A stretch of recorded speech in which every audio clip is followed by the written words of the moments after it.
The rim right there before that shot is even. Actually grabbed it. Jerry Sloan all over the officials wanting a goaltend there. Steve Javie just came over and explained, saying the official said that ball had no chance to go in, wasn't involved in the shot, no goaltend. And Scotty hit the rim and then just put his hand on it. He didn't hang on it. The ball had no chance to go in, and the grab didn't affect the shot. Let's check in with Ahmad over at the Chicago bench. All right, Marv, no surprise. During that timeout, Michael Jordan kept saying over and over, give it to me, give it to me. So he will be isolated. Let's go down to Jim Gray. All right, Ahmad. Well, Jerry Sloan was saying, don't run away from Michael. Stay with him this time. Whatever you do, stay with him. If you're picked off him, get right back to him. Marv? All right, Jim, 25 seconds in regulation. Game tied at 86. 4-second differential between the 24-second clock and the game clock. It is Michael Jordan time. Scottie Pippen looking for Michael Jordan. Checks the clock. 5 on the 24. Here's Jordan. Did not have the shot. Kerr does. Steve Kerr. 5 seconds remaining in the fourth quarter. The Jazz take a timeout.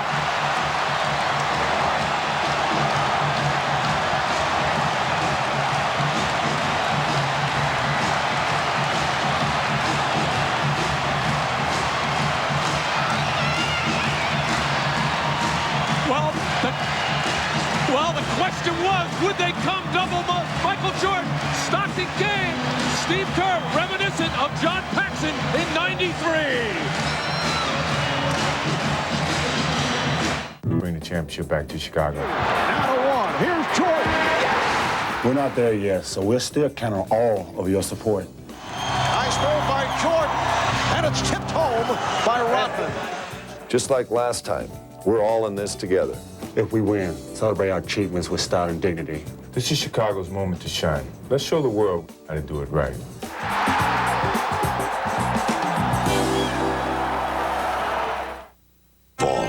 Well, Steve Kerr with 7 of his 9 points in the fourth quarter. You'll recall he missed a very important shot in Game 4 that led to the Chicago loss to Utah. Remember the statement from Charles Barkley about a month ago? If he had a game on the line, one shot to take, the man to take it, according to Barkley, would be Steve Kerr. Well, he wanted it, and he told Michael Jordan in that huddle, as the Barbershop told us, if my man leads to double Stockton, I am stepping right into that shot, and Steve let it go with confidence. Now the question is, how will the Jazz play it? You look for the best possible shot, you look for the 3, you look for the 2. On the move, go with either Stockton, preferably on the move to set up Brian Russell or Shandon Anderson. Well, Russell will inbound. He's been the hot man from three-point range. And they took the delay of game. They wanted to get a look at what Utah was about to do.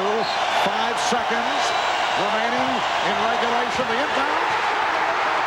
Pippen rolls it to Kukoc. And the Chicago Bulls have won their 5th championship in the last 7 years. Just 0.6 of a second remaining. It's a 4-point lead. There will. Now probably they are saying now it's over. The clock did run out. The Utah Jazz indicating that there still should have been 0.6 of a second remaining. But the indication is it is all over. The Bulls have won the title by defeating the Jazz 90-86. It is Bedlam here at the United Center.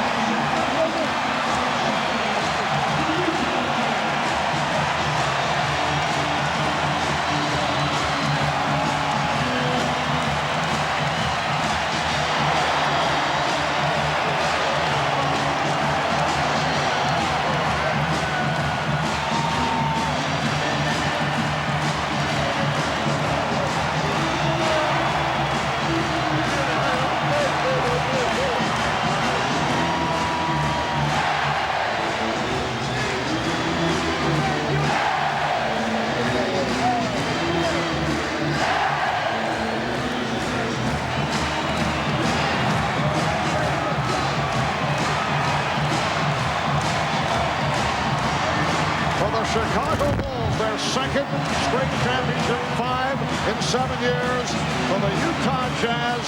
The conclusion to what has been a terrific season. A record of 64-18, a franchise record, but this is how it concluded for the Jazz. Marv, the height of Tony Kukoc on the inbounds pass, he deflected that ball, and when it bounced, Scotty just dove for it, and then the finishing slam for Kukoc to cap it. That was Shandon Anderson on the floor, not really a threat. Scottie Pippen looking to hang in the middle of the floor, so quick to it, and then having the wherewithal to knock it loose to Kukoc before he can get fouled. And Phil Jackson, so calm, so at peace with himself. And then the triumphant fist in the air. And he starts whistling, the true sign of a coach.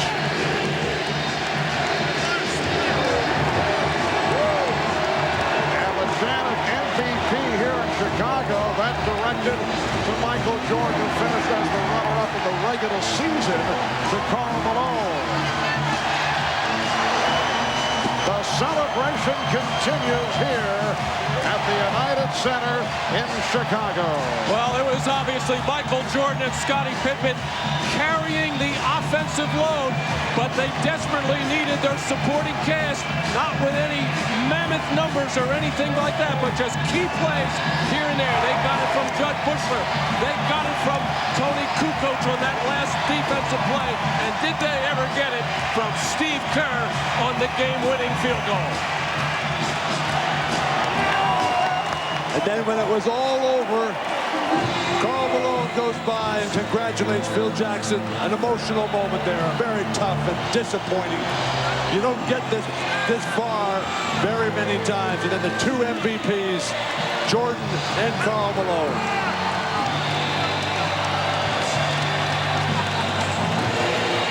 And the man who hit the game winner, Steve Kerr, out of the University of Arizona in his 9th NBA season, had not been shooting well throughout the series. We mentioned the critical shot he missed from deep in the corner in game number 4. But he hit the big one here this evening. Well, it was 2 games ago that Phil Jackson challenged Steve Kerr to get much tougher and more physical defensively against John Stockton, telling him that he was going to stay with him if he gave it to him at the defensive end. In game 5, Steve Kerr got tangled up with Stockton on a couple of occasions. In fact, getting it technical, but that big field goal by Steve Kerr has to make him feel very, very good. Well, this capacity crowd remaining. We have lots more to come. We'll be talking to some of the key members from both teams. We'll have the presentation of the championship trophy by NBA Commissioner David Stern and the announcement and presentation of the NBA Finals MVP trophy. We'll be back in Chicago after this from your local station. If you 5th championship in the last 7 made by a series. We're looking at Division Street right now. Jeff. Hey, Jeff. How you guys doing? We are live at State and Division, where, as you can see, the crowds have finally come to life. They were packed in these bars that line Division Street, and then with 0.6 of a second left, when Tony Kukoc had that jam, they came streaming out into the street, and they immediately congregated in the center of the street, and they're up on each other's shoulders, waving shirts. They were doing an MVP chant a moment ago, and I think the interesting part of this picture is as we're pulling wide, you can see the mounted police officers on the intersection of State and Division. They are staying at bay. Their presence is very clear here, but the cops have not made any move to try to break this up. And they don't intend to, I'm told, by one police officer. They said they're going to let the revelers have their fun. As he put it, he's going to let the idiots be idiots for a while. If it gets out of hand, he says at that point, this sort of phalanx of mounted police officers will then go into the crowd at a very slow pace and disperse the crowd and break them up along the side streets. But I got to tell you right now, Lynn and Lester, they are still coming. They're coming by the droves. My closest friends here. It's all right. We're supposed to celebrate with dignity. I already got a beer. So did you think the Bulls were going to pull it off when they were down? I knew they were going to pull it off after the last game. They proved themselves. Now we can have some fun. Yeah, the Bulls win again. Choose the way. Then it hit us. Jordan putting on his patented closing rush. We knew we had it the whole way. We had it the whole way. Michael Jordan is Michael Jordan, the Yes, we've done it. Michael Jordan is the best in the world, undoubted. And young lady, are you going to celebrate? NBC5 News team committed to Chicago. Miller Lite congratulates the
Now for the trophy presentation, here's NBC's Ahmad Rashad. Well, they had this party here last year, and once again, the Chicago Bulls are the 1997 champions.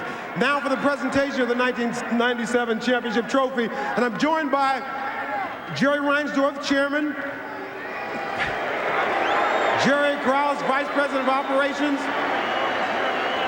co-captains Michael Jordan, Scottie Pippen, head coach Phil Jackson.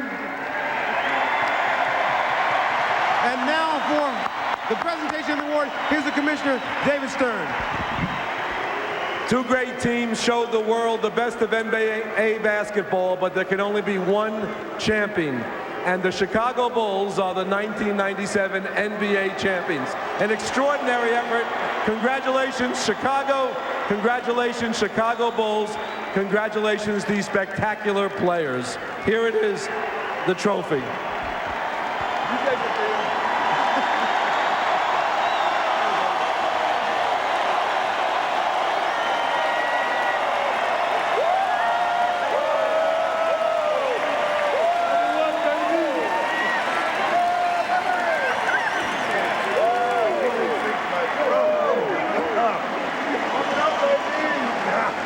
All right, now it's time to present the Most Valuable Player Award for 1997 Finals. Once again, here's the commissioner. Who could it be? 5 finals, 5 championships, 5 MVPs. He showed us he's the best basketball player in the world. He's got the most courage we've ever seen. Congratulations, Michael Jordan, 1997 Finals MVP.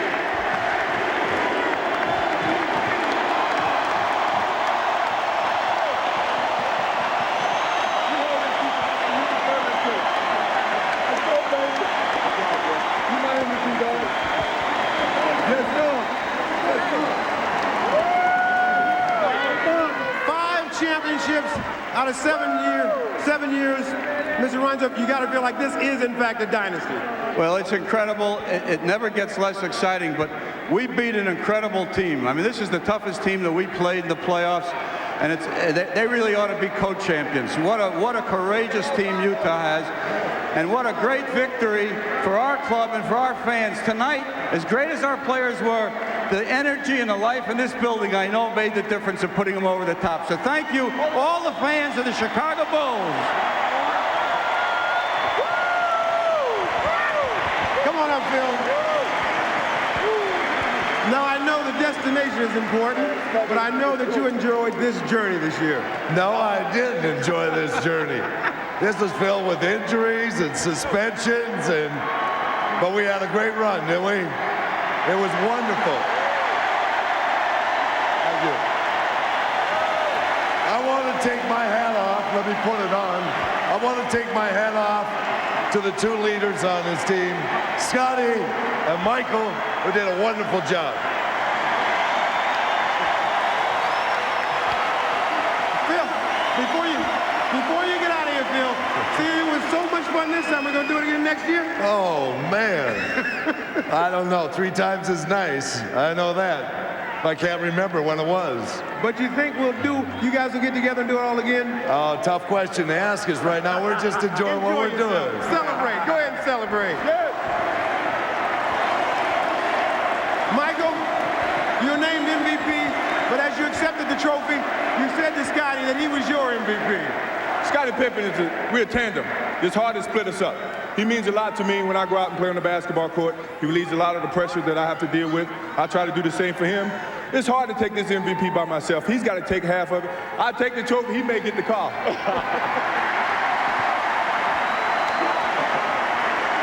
Scotty, the first one had to be real sweet. What about the 5th one? This one is great. It was a lot tougher for us, a very difficult task to beat the Utah Jazz. We take our hats off to them. They gave us a hell of a series, but we stepped up as champions should do, and we brought it back home for number 5. Yes, sir! Jerry Krause, it's got to be a proud moment for you. Proudest moment I've had in a long time, and you're the greatest fans in the world, and that's what this is all about. Thank all of you. All right, congratulations, Jerry. All right, let's throw it out to Jim Gray. All right, thank you very much, Ahmad. I'm here with Steve Kerr and his son. Steve, that big shot. Michael was double teamed. You ended up with the ball. Tell us about it. Well, Michael told me during the timeout to be ready. He said, Stockton's going to come and double me. You be ready. I said, I'll make one for you. How many times have you watched that tape of John Paxson in the championship against Phoenix, and was that the same feeling? I'll tell you what, it's been pretty tough to live up to John Paxson and what he did. And I'm just glad I finally made one of those big shots. The feeling on the bench, everybody knew the ball was going to Michael, and then you ended up with it. Were you surprised? Ahmad Rashad said that you told Michael coming out of the huddle, I'm going to be open because they're going to double team you guys. Well, Stockton's been leaving me all series, and I haven't made shots, and it's about time I made one. All right, Steve, congratulations. Thanks. Let's send it back now to Marv Albert. All right, thank you, Jim. Friday the 13th, certainly a lucky day, a very fortunate day for the Chicago Bulls. They're able to follow up on the record-breaking season of a year ago as they go 69-13 and move on to a 5th NBA title. Much more to come from Chicago, including a talk with Karl Malone. The Bulls have won in 6. We'll be back.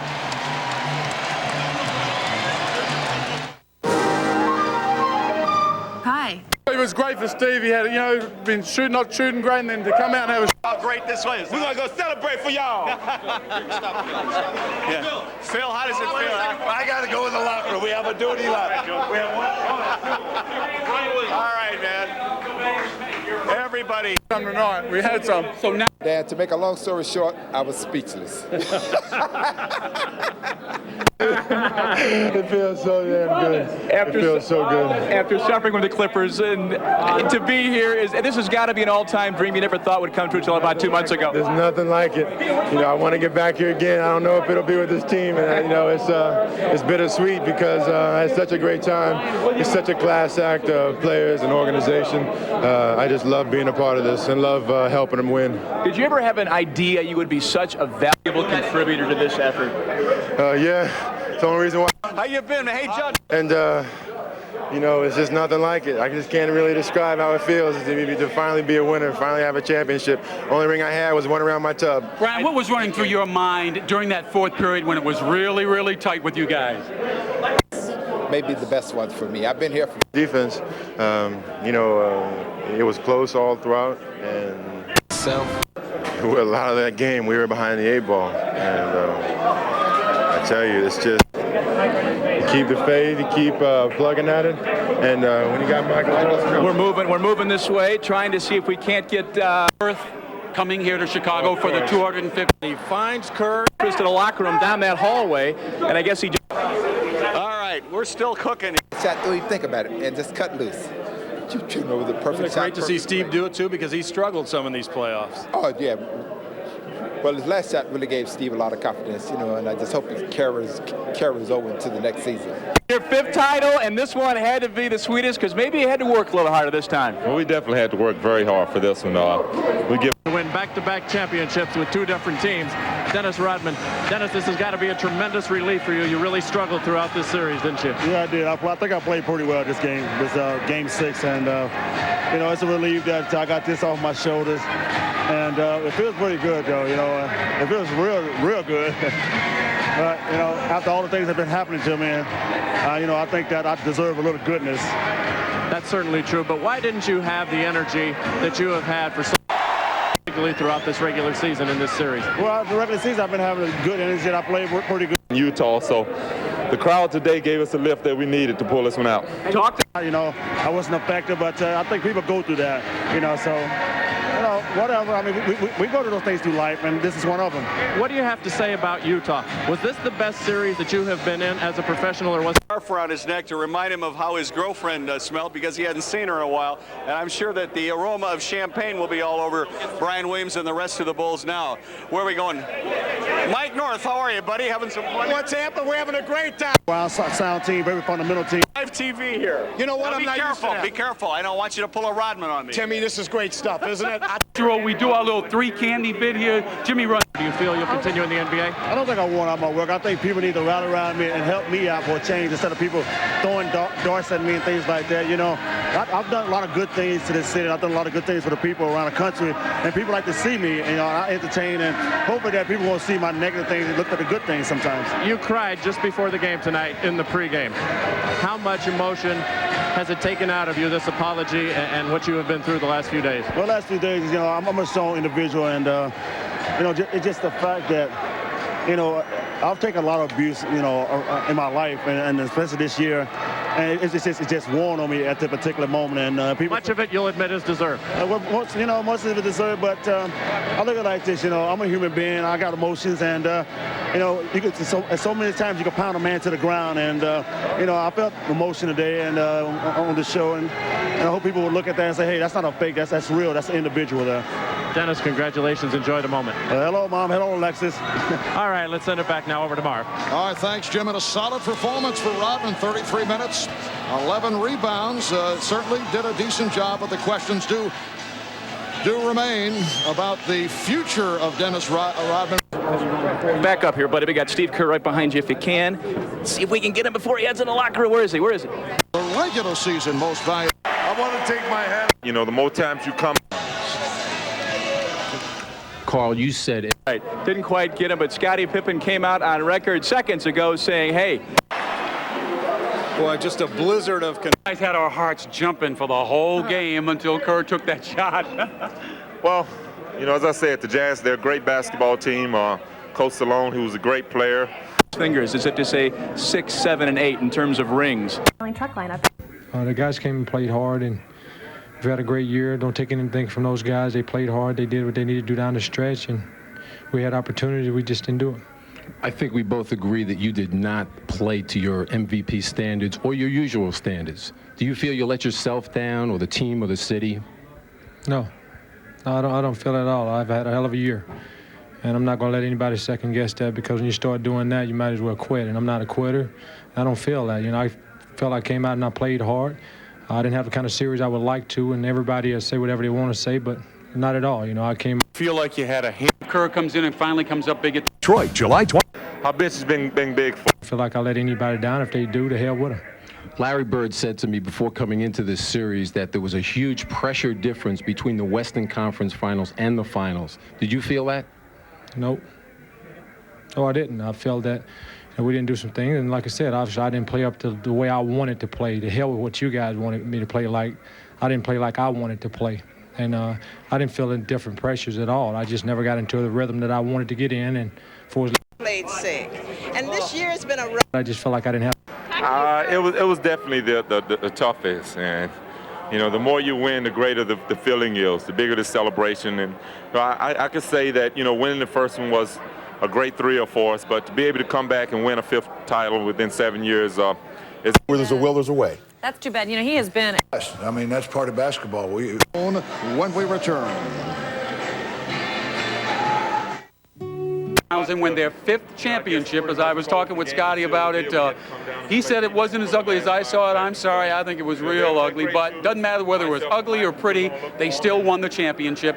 And now there's a lot of questions as to what this team is going to look like next year. Is Coach Phil Jackson going to come back to this basketball team? And if he doesn't, does things you do, and if we make our layups on the double teams that they throw at us. a lot of the work for Michael. We're keeping this basketball team together because there is some internal strife between the general manager and the coach, and that's all going to be played out in the next couple of months as they go through these contract negotiations. And I'm talking changing that, but then if we'd have gone to a bigger lineup, then I think we'd have had a tougher time getting the shots that we actually ended up getting and we didn't make. So that's why I stayed the way we were. Jerry, you just had 2 weeks. I don't think it's ever been forgiven as all for what happened in Detroit a couple of years ago.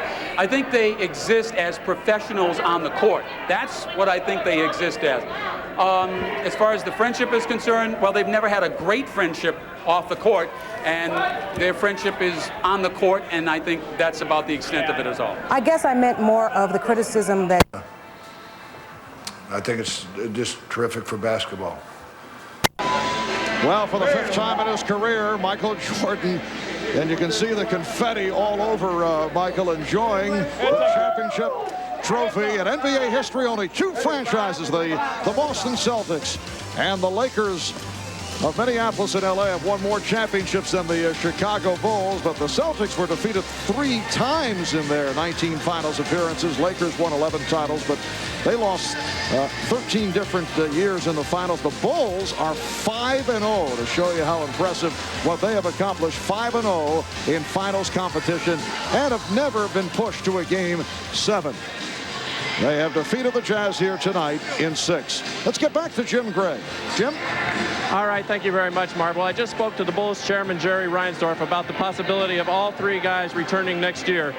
Rodman, Jordan, and Phil Jackson. He said he wants to simply enjoy this evening, not answer those questions, not get into a discussion about next year. However, he has indicated and has been quoted within the last week as saying he definitely wants Michael Jordan back, and he is leaning toward not breaking up this team, which would indicate that he would like to also have Phil Jackson back.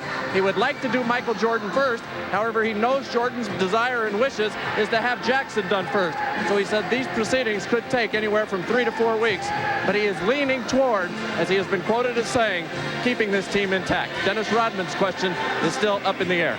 Marv?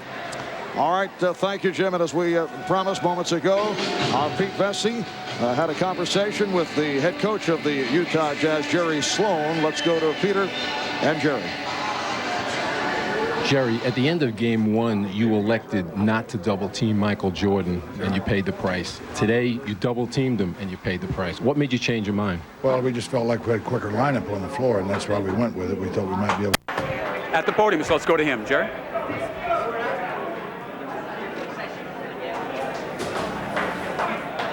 Okay, I guess, in a live situation, you get to come back on television, and we'll just continue to go down the hallway here until we find somebody to interview. That's what this is all about. The Bulls win their championship, and they're in the locker room celebrating right now. And celebrations we've seen in the past, it looks like the police have this under control. They should. There's 6,000 police out there, so we hope it stays that way. And that's a good thing. Coming on Jerry Sloan, what a tremendous event this was for him. The first finals for the Jazz. It's a special. Great Chicago angles here. Appointment for them tonight. Yeah, it really is, but... And the Chicago Bulls. All right, let's go down to United Center right now and check in with Tom Dorr. Tom? Guys, I think one of the real keys that I saw anyway was the play of the bench, especially down the stretch. I thought what Judd Bushler's done the last couple balls. We are. Just waiting for something to happen here. Everybody talked about how the police were out in full force, and for the most part. A magnificent season for the Utah Jazz. They win a franchise record 64 games, but beaten here in the finals in 6 by the Chicago Bulls as you watch those final victorious moments once again. Let's get upstairs for the Showtime crew at Hannah Storm. Hannah? Thank you, Mar. And now time for some final thoughts from Dr. J and Mike Fratello. After a game, his way home, what does he say? Do you have any clue under that? Well, I walked off the court with him in Utah, and I literally thought I had to hold him up physically because he was so weak from his illness, and I think he was just relieved to get off the court.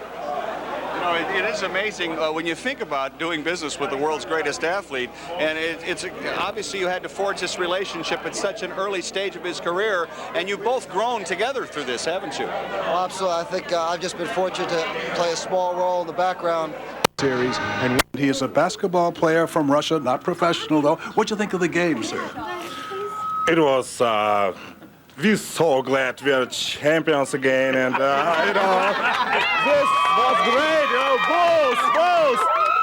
Well, Hannah, they say there's a time, but he was certainly happy.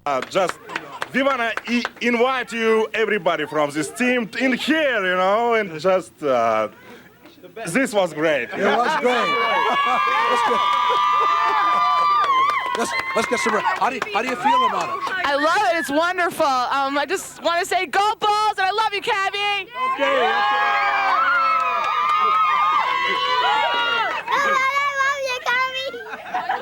How do you feel about it? Hey, I feel good. I'm one of the Chicago finest, and I'm quickly. Stockton quote with them out there. And hurry! Yeah! It seems inevitable. Kerr comes to the basketball, creates more. Has a corner on Passion. Stockton coming out of the double team, he slips slightly in trying to recover to Kerr. Kerr wide open, knocks down the winning shot. So a great player. That each one is more incredible than the last. Yeah, Bob Love said this was it. This was the greatest one. Yeah, back on what happened in New York when the Yankees won the World Series. A look back on what happened in Detroit when the Red. Terribly, but good luck with the Orlando Magic. United Center, Mark. Diane, we're standing in the hallway here waiting for the media horde to be allowed into the locker room. This place reeks. We can only hope there's more to come. That's it for us now. One last time to the guys who called the finals, Marv Albert, Matt Kukas, and Bill Walton. All right, thank you, Hannah. Final word from Bill and Matt. First, from the Utah Jazz point of view, what are your thoughts about the future of the Jazz? I think the Jazz, Marv, will be together for a very, very long time. Just thinking back to Karl Malone, though, and he talked all season long about watching the Bulls celebration, and particularly Michael Jordan, and that was his celebration his inspiration from last year to get here. Now he saw it firsthand, but down the stretch, the Jazz just could not convert it all. Then Karl Malone's missed free throws throughout the game. Shandon Anderson's missed layup. Isley missed a layup. But in the end, it came all down to the rebounds. Utah, like Seattle last year, they could not control the boards. The Chicago Bulls out-rebounded them by 10 on the offensive glass, and unless you can rebound, unless you I am. As you can see, the celebration continues out on the... Got the tongue going. Watch as he makes another move on Hornacek and goes to the hole, lays it in to cut the Jazz lead to 3. Too bad you're not down there, Steve. You can do a little break dancing. Robin, can you explain to me how it is that one area could be cleared out and not filled with people? Are they that orderly that they're not going to fill up that little hole right there? It's amazing. I think everyone's just kind of watching these people do their thing, and we have seen a couple of scuffles in that circle, too. So I think if no one wants to try their hand, they're just backing off and staying in the crowd. But as we widen out, you can see everyone is really staying between the police closures here. There are mounted police on either side of the street here. Division block between State and Dearborn. There's also another closure a little further west between Dearborn and Clark, but no one is there. They're all in this concentration. Like I said, I'm the only man in history to win back-to-back 2 different teams. So, no one can say that. So. I think the league will try to nix that, though. You coming back. If they do, I think it's an injustice. I mean, it's not right. Give me a chance, like everybody. 7 years, a Chicago team that featured one of the greatest players of all time, one of the greatest players the sport has ever seen. In 1991, Michael Jordan dazzled the NBA world, and we watched as he rejoiced over his first championship. His will to win carried through to 1992, never ceasing to amaze us, and sometimes even himself. And while the odds of a three-peat were against them, pride and determination won out. And in 1993, Michael left the game with 3 titles. In his absence, this was the only banner the Bulls were able to add to their rafters. Last year, he helped put the final touches on the most remarkable basketball season that a team has ever had. And now 1 year later, the world has again marveled at number 23. Michael Jordan is a superstar in the true sense of the word, a basketball icon, and once again a champion. And from what we've heard here tonight from the post-game conversation, it sounds like we have not seen the last of Michael Jordan. From all of us at NBC Sports, it has been a pleasure to be a part of bringing this all to you. A 1997 season that has concluded with a dynamic NBA Final Series. We thank you so much for joining us throughout, and thanks so much to all the men and women who helped to make it come alive. We say goodnight from the United Center in Chicago. I see me running through that open door. I believe I can fly. I believe I can fly. If I can see it, then I can do it. If I just believe it, there's nothing to it. I believe I can fly. I believe I can touch the sky. I think about it every night and day. Spread my wings and fly away. I believe I can soar. I see me running through that open door.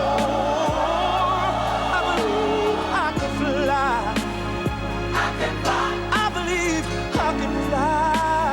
I can fly. I believe I can fly. I can fly. If I just spread my wings, I can fly. I can fly. I can fly. I can fly. I can fly. I can fly. Hey, if I just spread my wings, I can fly. I can fly. I can fly.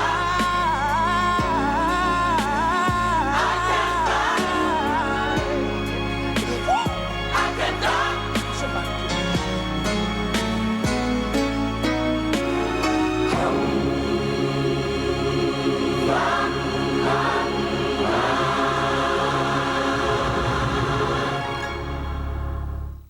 Today at the most valuable player that we've seen. Atop the leaderboard. Say that again. Is your intention to return? I've told everybody during the course of the playoffs that we would discuss my contract situation and my permanence and impermanence with this basketball club when the season ended. And I think there's still some time left here before I can really gratefully thank you all for your patience and say that, you know, in a few days, we'll be able to meet and talk this over and get an idea of what's going on. And, you know, obviously I'll let you all know the first thing I get the idea of what direction we're going to go in this particular thing. But I think right now, you know, it's time to celebrate. Phil, do you agree with Michael that Scottie was as valuable? Right now with a bruised lung, and people watch who scores, and that's wonderful. Michael is one of the greatest scorers that I've ever seen this game, but defense was a one-man wrecking crew. And, you know, people that see the game as a whole see that what he... Jury in the penalty phase. He plays 48 feet at every position, rebounds, delivers the basketball, organizes the offense, and puts in a few of his own to boot. So, you know, he really picked this up, particularly on Wednesday night when Michael couldn't play a whole lot of defense and could do the offensive end. Scottie really delivered for us. And they're such a tag team that it's really a joy to watch them play, and I appreciate every effort they give out there in the floor. Last question right here. Phil, you've seen all trophy. Finals, Chef Devers. Is this his finest masterpiece in your opinion? You know, the very first one against Los Angeles was absolutely outstanding. I don't know what he averaged, but I imagine he averaged 38 or something. I think it was 40, actually, in that series. But in that very first series, you know, in the 5th game against the Lakers, Michael had to deliver the ball like he delivered it tonight to Steve Kerr, to John Paxson, to help us win, and that was the ultimate end of it. The teams can finally find a way in the crunch to play a superstar, and when he finds his teammates and they rely and come through and play the team game, that's what makes you championships. And Michael showed that championship level by moving that ball on tonight to Steve, because he knew they were doubling and he knew where to go with it, and that awareness is what won us that championship. Okay, thank you, Coach Jackson. Michael Jordan will be in the interview room next. Coach Phil Jackson, drained. Are all the players in the locker room at this point, Mark? What exactly is happening? Some are in the locker room, and they still have not opened the main door. You can see all the media jammed down here. Now Michael is making his way to the podium. Let's check him out. Okay. A little drier, but equally. Championships. Steve Kerr comes through a la John Paxson. Madness here at Addison and Clark. Yes, there is finally joy in Wrigleyville. And we're with some of the fans of Bills fan here. Can you believe they did it? They're awesome. We knew we could do it. We were going to do it in 6. Finals accomplishment, maybe your greatest, all things considered. No, when we get 6, it's going to be bigger. It just keep getting bigger and bigger as we keep winning and winning. And I'm very happy for the city of Chicago. You know, I'm very happy for the organization. I'm very happy for the players. Frank Hamlin, Brian Williams, everybody that never has won them before.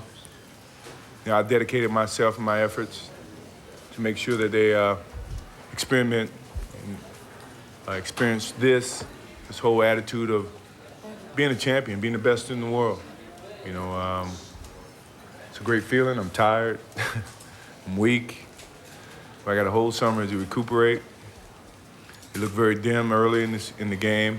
You know, I was a little frustrated because we kept getting so close to the hill and the mountain, and we just couldn't get over it. We couldn't find a call. We couldn't get a loose ball to get us over the hump. And, you know, I went and sit down, and somehow they found a way to get the lead. And once we got the lead, I was ready to get back in there and do my best to maintain that. And I just needed, I think Scottie and I just needed a little help to get ourselves in front, so we could fight off a heck of a charge by the Utah Jazz. I mean, they came in with a lot of heart, a lot of desire. You know, Malone, Stockton, Brian Russell, not Byron, Brian, came in, and I mean, they gave us a run for our money, but we persevered, and I'm happy to be at this podium and just knowing that we're champions for the 5th time. Michael, start the 4th. There were 4 reserves to start the 4th. Scottie was the only starter out there, and everybody's kind of been complaining about bench play throughout this series. How telling is it that Steve Kerr was the guy who hit a jumper, hit the shot to put you ahead by 1, hit the winning shot?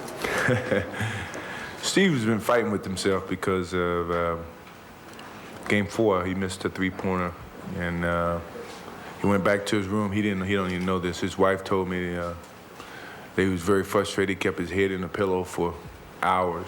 because he let the team down to some degree, because everyone knows he's probably one of the best shooters in the game.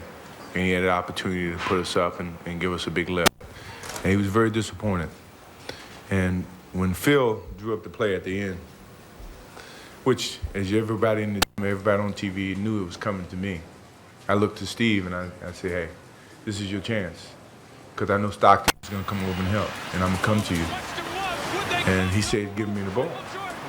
So, I mean, that's just typical John Paxson. You know, I used to play with John Paxson. John Paxson used to say the same thing. And I think tonight, Steve Kerr earned his wings, you know, from my perspective, you know, because I had faith in him and he believed in himself, and I passed him the ball and he knocked the shot down. And I'm glad he was able to redeem himself, because if he'd have missed that shot, I don't think he could have slept all summer long. And I'm very happy for Steve Kerr. Michael, you talked how you were tired, how you were weak. What have the last couple of days been like? You've never really made a public statement as what you went through over the last few days. It's just been a fight, you know. It's all guts, deep down, determination, you know, what your motives are, what your ambitions were from the beginning. You know, it's been a lot of soul searching in terms of, it's easy to sit back and say, well, I've given my best. You know, I'm tired. You know, somebody else got to do it or whatever. I didn't take that approach. I thought positively and said, whatever I could do, every little inch of energy that I have, I'm going to try to provide for this team. I mean, they follow Scotty in my lead, and as well as Phil's lead, and Dennis in certain situations. If you give up, then they give up. You know. So I didn't want to give up.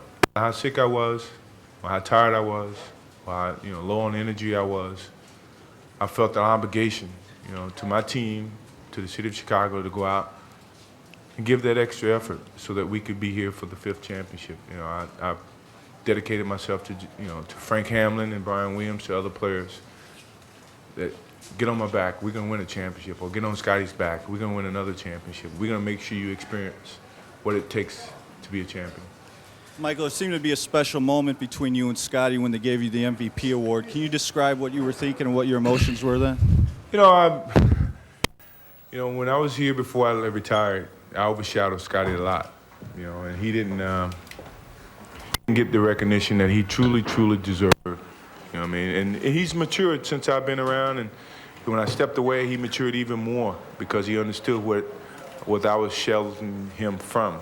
You know, the pressure and the press and the expectations that he had to deal with being a star.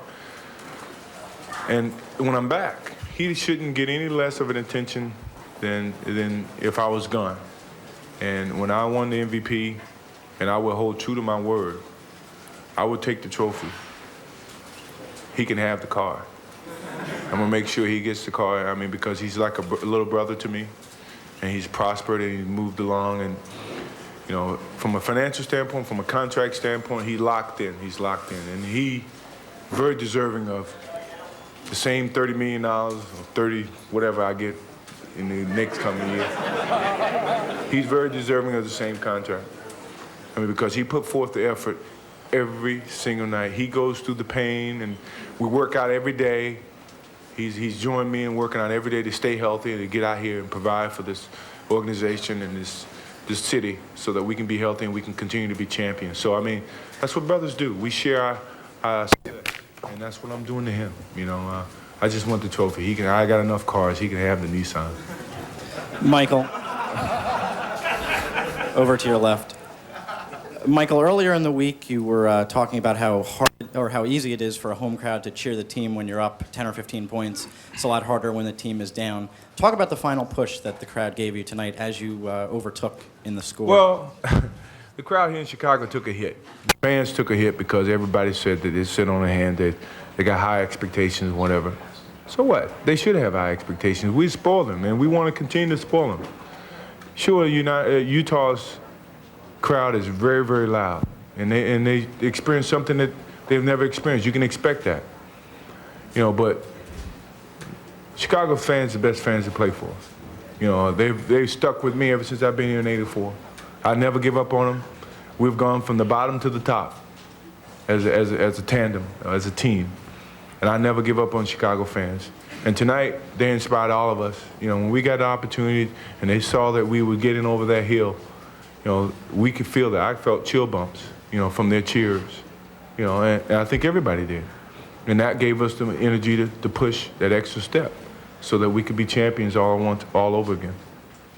Okay, we're going to take 2 more questions. Michael, obviously, in the wake of this incredible celebration, there'll be some very difficult business decisions for Sure. Jerry Reinsdorf. Can you please, as to your best ability, lay out the scenario that you would like to see unfold and the one that you expect to unfold because of money considerations, particularly involving Scottie Pippen's future? Well, you want me to be GM, I guess. Take Jerry Krause's position. Well, I think this team is entitled to an opportunity to continue to be successful. Sure, business has got to come involved. I'm not saying Jerry Reinsdorf is the richest guy in the world. I'm not saying that all his partners can financially support what this team needs to maintain or be successful. But we've done a lot for this organization, and we've put it in a situation where it could be highly valuable. When I first came here, and I'm pretty sure everybody can tell you that the Bulls team was worth probably $13 million, 15, 16, $17 million. Now it's worth $150 million. So the profits have been made over the years. What we gain now in trying to keep this team together and be successful, we paid for over 6, 7, 8, 10 years. That has to have some consideration, some sense of loyalty. You know, to myself, to Scottie, to Phil, even to the guys who have, you know, given themselves over the last 2 years, or even Dennis, with all the different colors that he may wear in his hair or his dresses or whatever. We are entitled to defend what we have until we lose it. If we lose it, then you look at it and you say, okay, let's change. Let's just go through a rebuilding. No one's guaranteeing rebuilding is going to be 2 or 3, 4, 5 years. Cubs have been rebuilding for 42 years. And that's something that you have to look at, you know, from a business aspect. So if you want to look at this from a business thing, have a sense of respect for the people who have laid the groundworks so that you can be a profitable organization. And I'm not trying to twist Jerry Reinsdorf's arm. It sounds like it, though. But I like to see us defend what we have attained over the last 5 out of 7 years, which is a championship team. And I don't know what it's going to take. Maybe he has to mortgage his home or leverage the team against whatever bank notes that he may have. But I think we are entitled to defend what we have. And Phil should be the head coach. And I shouldn't be put in a position to have to make a choice to play for another coach other than Phil Jackson. Simple as that. You know, sadly as it may be, I have choices. You know, and I will not choose to play for another coach. I chose to play for Phil Jackson and to finish Scottie Pippen's contract out and let him have an opportunity to have the same type of choices. Because he's earned it, and I've earned it, and Phil's earned it, and the city of Chicago has earned it.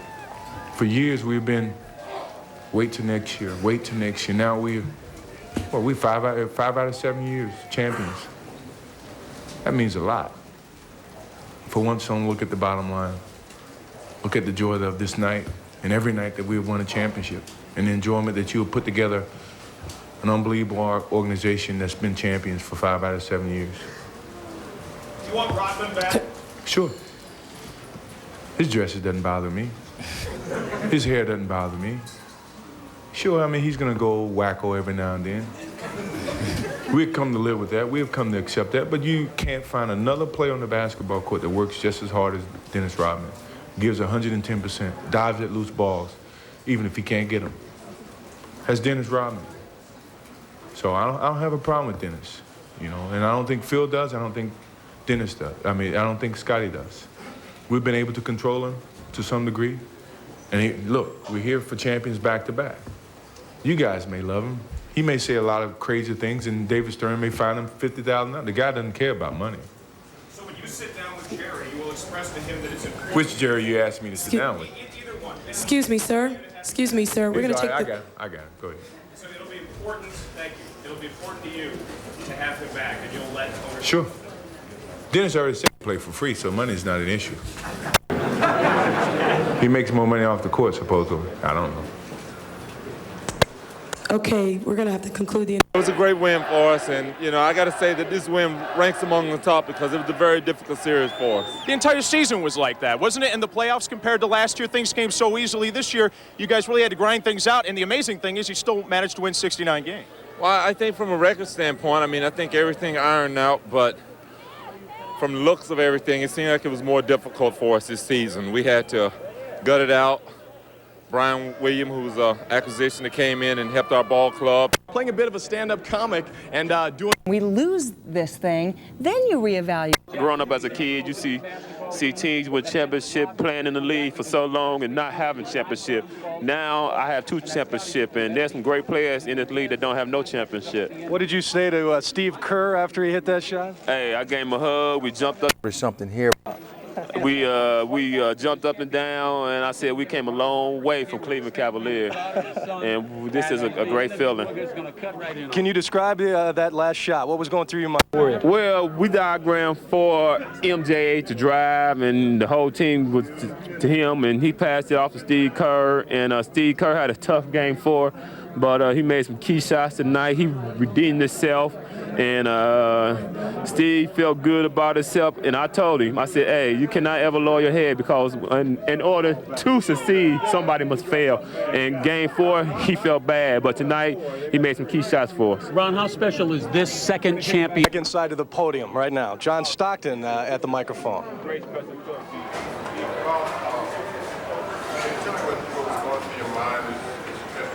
Free throws in the first half. For a limited time. Terrific for basketball.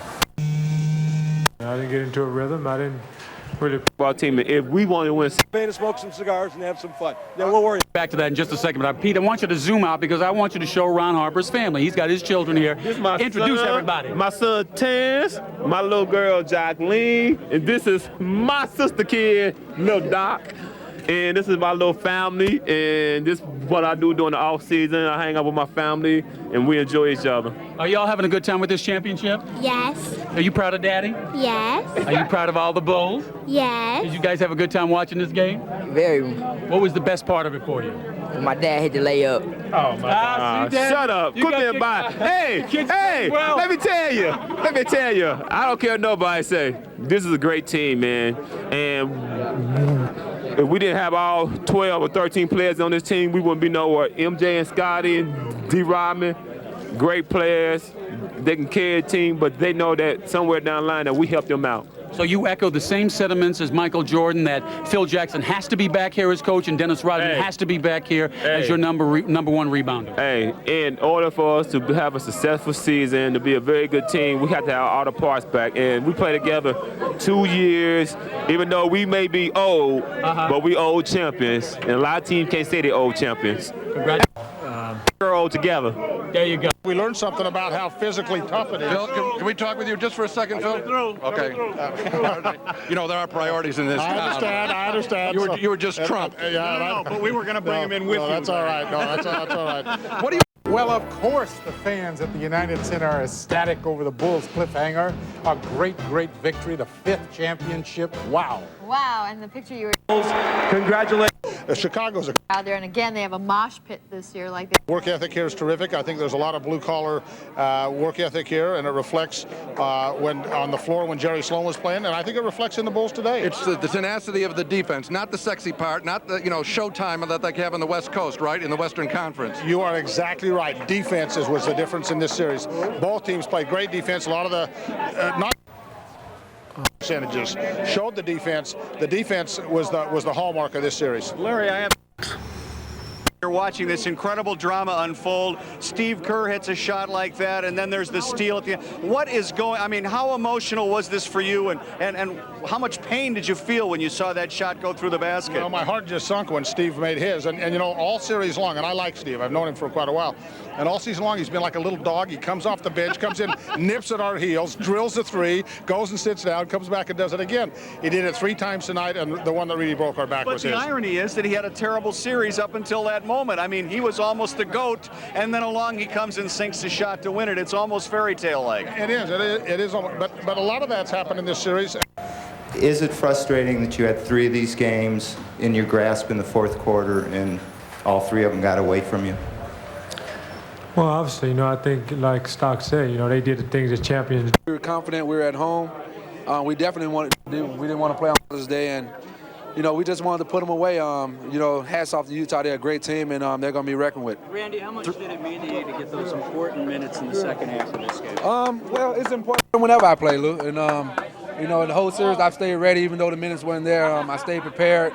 I wouldn't get down, and I'm just happy right now. And instead of practicing 4 hours this summer, I'll practice 4.5 and get myself ready for next year. Do me a favor, can you recollect this past season? I mean, it was such a long year because of everything that had happened, the key injuries to the key guys, the suspension. Thanks, Bill. If you see Steve Kerr, let us know. We'd like to hear from him.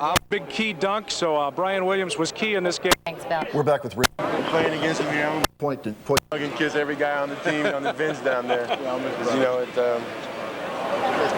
Like you said. You're Brian's brother? Yes. You're awfully proud. What are you in charge of the champagne? Get a shot of that. This is for everyone on Mayberry in Santa Monica.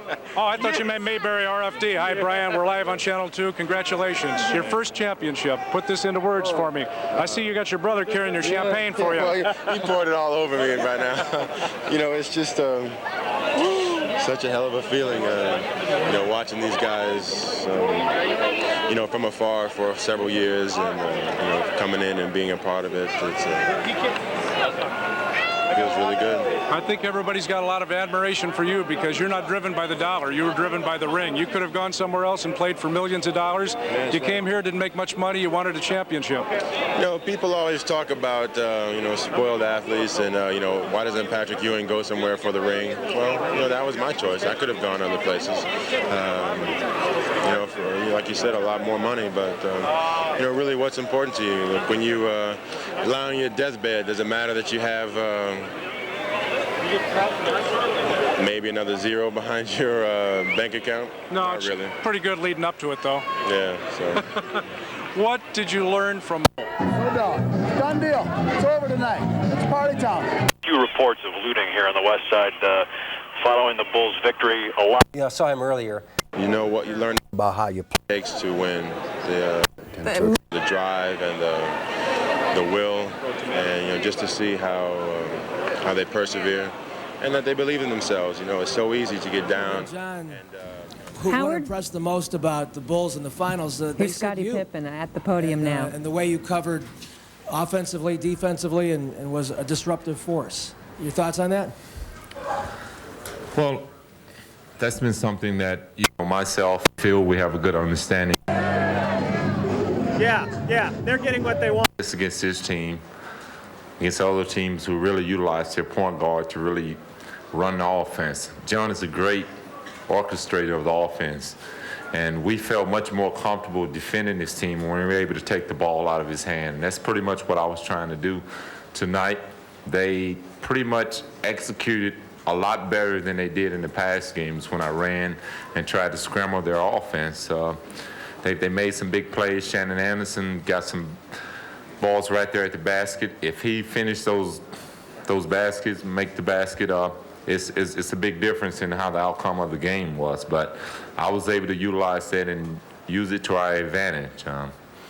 I try to take advantage of my defensive ability, no matter who I'm guarding, to try to take a team out of their offense. And that's something that we had to do in this series because the Jazz execute offensively so well that they're going to milk the shot clock.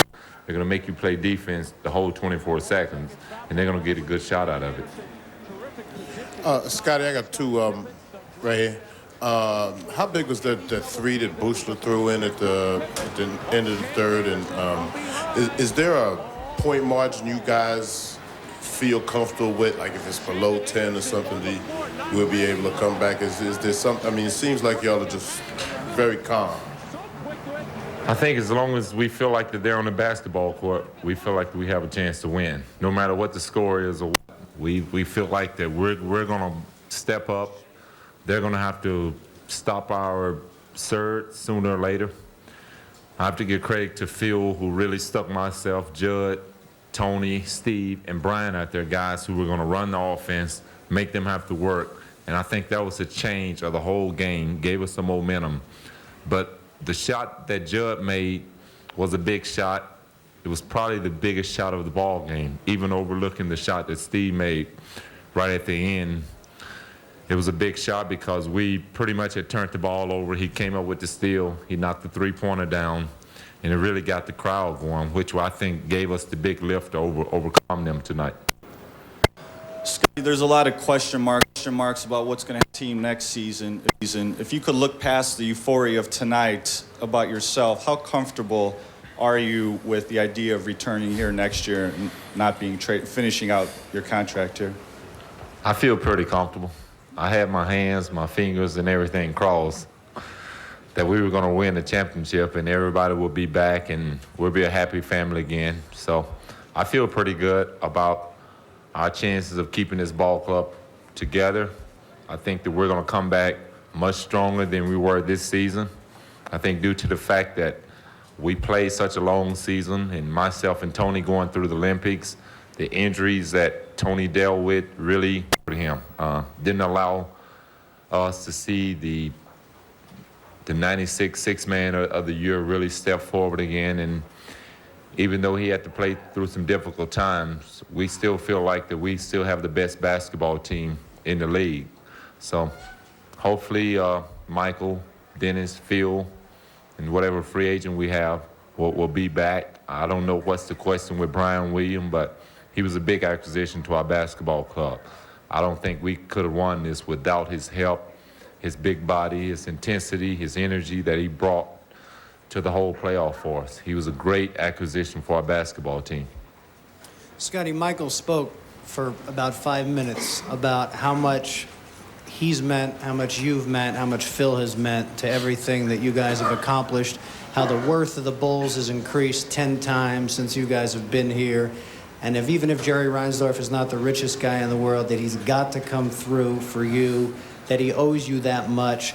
Is it a sense of loyalty? Is he responsible for keeping you here? Or is it really come down to, if we can get a younger player, 10 years younger, Scottie Pippen can be gone in a heartbeat? Well, if you can find someone out there that can do the things that I do on the basketball court, then, you know, I don't question his decision. But right now, I think in my position, what I bring to the game, I'm the greatest out there. And one day, if it ever happens, I want to be the greatest to ever play my position, because I feel like that I give the full effort. I play hard on both ends of the court, and there's nothing else for me to do. Disturbances go, everything seems to be ramping up. This is the biggest disturbance we've seen as far as an ambulance being called in. Back to you guys. But Robin, very quickly, it would suggest to you, though, the number of people there on the street might lead you to believe that this is somehow related to the Bulls' victory, though, right? That's what we're thinking, Steve, because we did see a number of people standing on the side. Position that we want the opportunity to keep this ball club together. We want an opportunity to show that we're the greatest of all time. And the only way we can continue to prove that is to keep us together. There was a lot of negative things written about our basketball club, that myself and Michael was carrying the team, or we were just the Jordanaires. But we realized, and I realized that throughout my career, and no matter how long we've had to deal with the situation that we were coattailing Michael or whatever. Here's Michael Jordan coming out of his dressing room in the hallway here. We're trying to over to another dressing room where he'll be talking to President Clinton on the phone. And we're being pushed out of here by security people. Michael smoking his victory cigar right now and being led across the hallway. Michael, you laid it on the line. The president.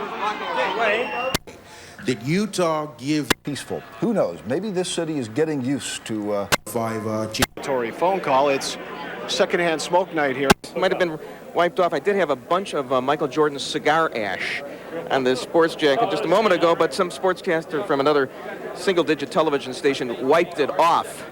So I'm pretty ticked off about that. But it was there for a while anyway. Anyway, Jordan is headed that way. Who do we have over there? Let's send it back to studio. Players in Byron Russell and Shannon. The half hour after the game, the half-hour period from 11 to 11:30, we had 1,247 calls to 911. Of those calls, 93% were answered in one ring or less. And we're seeing a lot of the same activity we've seen in past years. Steve Kerr took that final shot. First of all, it even took that final shot. Was that drawn up from Mike to take?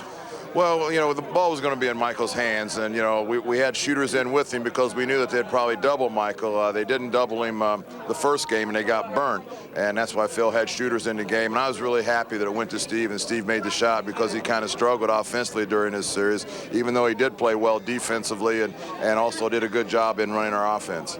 Okay. You, Heidi, if we can introduce you.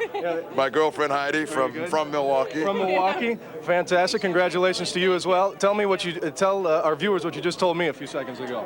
In the 8 years I've known Frank, he's never cried, and he cried tonight. When I went up there and they were doing the trophy and the confetti and the celebration, I looked at him going, oh my gosh, he really does know how to cry. He cries. He knows how to cry. He does have a heart. Exactly. I don't know what the number one priority is. Number one priority is just to stay up as late as I can tonight because I don't. Legacy. Congratulations to both of you. Frank. Thanks very much. We're going to go from one assistant coach to the other. Frank's really inexperienced at this. I can tell how wet he is and how full of champagne. See, when you go through 5 of these. Yeah, they will be able to accommodate them tonight. Did you mention the number of arrests, or do you have that figure? We won't have that figure probably for at least another 24 or 36 hours. Right now, again, the initial calls to 911 in a half hour after the game, 11 to 11:30, the call volume was 1,247. Last year for the same period, we were about 1,600 calls. Of course, we're seeing a scene there on TV just now. You just saw it switch. We're going to throw it back to you right now. Okay. Well, we're getting ready to wrap our... Oh, we are not quite yet. Play very hard. They weren't going to give up. To rise. And the ambulance crews are doing a great job tonight. Near north side. Anita, how's it look out there? I can tell you there's a lot of horn honking and a lot of screaming taking place. People rushing out into the streets. We're about 3 blocks away from Russian Division, where there are a lot of happy Bulls fans. Now, a little earlier today, we shot some video. A little earlier, right after the celebration, immediately after the victory, people poured out of the bars, slapping high fives, dancing, jumping on top of one another. And why not? The Chicago Bulls took 5 and are now the champions once again. And a lot of people are happy about that. But overall, no problems here. And this is the sort of celebrating police like to see if there's going to be any at all. Of course, they were prepared for a crowd that could have. We'll keep seeing a reduced number of incidents. Thank you very much, Paul, for talking to us. Paul Jenkins, the Chicago Police Department spokesman. Challenge of trying to fill that slot. Player, you know, that can... He's good only because he's... Street. John and Diane, watching a crowd can be a curious spectator sport, I think.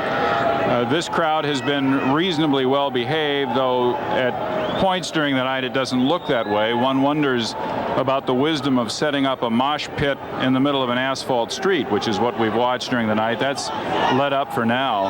And the crowd actually is dispersing without the police even moving in to ask them to leave. There's a real science to letting a crowd behave the way they're going to, and then knowing when to move in and tell them it's time to go home. And as one police department official said earlier, we're going to let... But that makes it that much more satisfying. It's time to go home. They have not yet done that. The mounted unit is... Didn't Tom feel bad about... Blocked off about a... quality of this shot tonight? Well, I had a bad series. I didn't play well.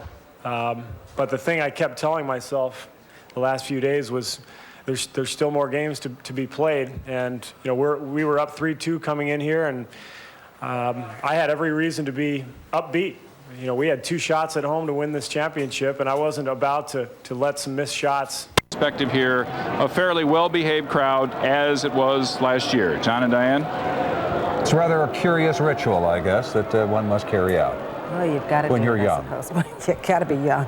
Then you don't get hurt as bad. I think in Utah I was thinking too much about my shot. Okay. Steve, you had a good open look at that basket. I mean, can you take us through it? Because I guess Jordan was the #1 guy and then Pippen. But were you surprised you were that open when you took that shot? Not really, because, you know, Michael won game 1 in the same situation. We knew they weren't going to let him do it again. And I had a feeling Stockton was going to leave me. He's been leaving me quite a bit this series, and I haven't made him pay.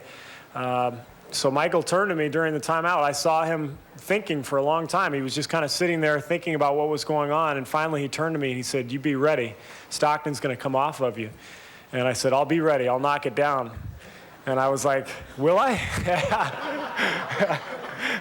But I told him that I was going to do it, and you know, I haven't made many this series. Judd Bushler told me after the game, he came up, you know, he's yelling, "You made the big one." And I said, "It's a good thing because I missed all the little ones," you know. And I'm just so thankful to be able to be a teammate of Michael's, because, you know, this opportunity would never have presented itself without, you know, Michael's presence. I mean, he's so unbelievable, and he's so good that he draws so much attention. And his excellence gave me the chance to finals. I mean, what a thrill, and I owe him everything. Steve, you talked just a moment ago about the fact that last year was a real good ride for you guys, and this year was more of a grind. Talk about your experience in repeating for the first time and really trying to relate that to what maybe Phil, Michael, and Scotty were trying to get to you about repeating and defending. Well, first of all, I can understand why Michael retired after that third one. You know, I mean, I can't even imagine what another run would be like physically and mentally. It's so grueling. And this has just been 2 for me. But, you know, here we go again. We'll have 3 months off, and we'll get right back, you know, right back at it. And it's just very demanding. I mean, you know, especially on this team with the attraction of you know, the superstars that we have. It's just a real grind. And like I said, you know, last year was so much fun. It was brand new for a lot of us. And this year it was, you know, it was a time to repeat, and it was a very tough, grinding year, but it's been, you know, awfully rewarding. Steve, in your celebration with the teammates, there's often a new rallying cry. Who was the first to bring up repeat the three-peat? You. Believe me, we are not thinking anything about next year at this point. Steve, speaking of next year, Here we go. Jerry Reinsdorf obviously has some very tough decisions to make, but really, how tough are those decisions? I mean, with Michael, with... And I told him that we came a long way for playing for the Cleveland Cavaliers, and he was a big part of this basketball team. For you, you got one last year. That was history in the making, the 72 wins and all of those things. This year, the old-fashioned way. You had to earn this one. How much sweeter is this one if it is? This was definitely a team effort. Even though we got Scotty, MJ, Div Ryman, they can all carry any team. But this was a 12-man team that worked together all season long. Guys got hurt, and we hung together as a basketball team. How tough was it when you guys weren't really questioning yourselves, but everybody else was wondering that it looks like the Bulls are falling apart? Everybody thought this team was old. And it was been in Michael's shadow, but he is a one-man wrecking crew defensively. He carried us defensively in this series. You know, people told me the other night I did a good job defensively on Stockton. I didn't do anything. I just waited for Scotty to come double team and take the ball out of his hands. And so, you know, Scotty is an unbelievable player, and he's got to be a Bull for life. How could you ever see Scottie Pippen in another jersey? I can't imagine it. So to me, the decisions are not difficult. You bring Michael, Scotty, Phil back, and the question mark obviously is Dennis, and we'll see what they want to do with him. Personally, I'd love to see him back because I love Dennis, and he's a huge part of our team. Steve, early in the fourth quarter, you guys went on a 10-0 run. Can you talk about, one, the fact that you guys did that without Michael, and then the play where Judd gives you a quick scoop? It looks like you guys have practiced that a million. They love everybody. They want us all back. We want Dennis Rodman back for sure. We want MJ back, and we definitely got to have Phil back. All right, victory suite number 5, number 2 for you. Hey! Ron Harper, congratulations. Enjoy your champagne, huh? How about that? Thanks a lot, Harp. Let's send it back to the tower. You know, you can tell they've done this before, John. They've got plastic over their lockers. Yeah, exactly. Right. The champagne spraying everywhere. They're no spraying fools. everywhere. They're no dummies. Yeah. All right, thanks, John. It's been an exciting evening. The fans are celebrating all over town. We're going to bring you more team coverage coming right up. Jetcopter 5 giving you a look at the beautiful city. That's what happens is red and black. You know, we stop relying on him, obviously, because he's on the bench, and we start moving the ball. And that's what we started moving the ball, getting a little better rhythm, and our crowd picked us up. Okay, we'll take one last question over there. Steve, during the tough time of the playoff for you, what advice or assistance did your wife give you to help you with your event? To believe in. My wife told me, you better make a shot or you're not coming home tonight. No, I'm kidding. No, I'm not. No, she has always helped me, and it was great to see my whole family up there in the stands tonight. My mom's here also, and my kids, and what a thrill. You know, I mean, whoever could have expected this to hit the game-winning shot in the NBA Finals? I mean, this is a joke. I can't believe I'm sitting up here. But I felt their support tonight. My kids and my brother and my mom and my wife. I mean, what a feeling, and they sent some good vibes my way. Okay, thank you, Steve. What a great guy, Steve Kerr, and he did have a lousy series, but boy, he came up. Got the big one. He missed the small one. What a way to do it. We're standing out here waiting for him. As we wait, Jim Rose had a chance to talk to another guy who hit a big shot tonight, Judd Buechler. Right in the Bulls locker room with Judd Buechler, who is celebrating his second NBA championship of the world. How's it feel? Incredible. So I think that's taken. Here's the hat.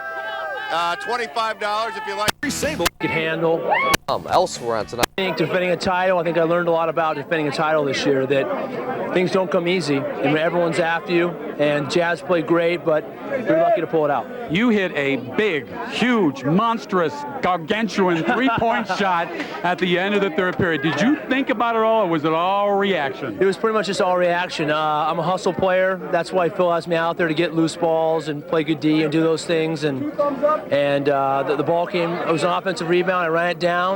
Randy Brown yelled out shot clock to me. The shot clock was running down. And let it go. And it hit it, and things started going our direction. Sorry about that. There were a lot of nervous Nellies in the press room, in the stands, all over Chicago, because this game was so close. It was very close. The Jazz deserve a lot of credit. They're a very good basketball team, very well coached, very well disciplined.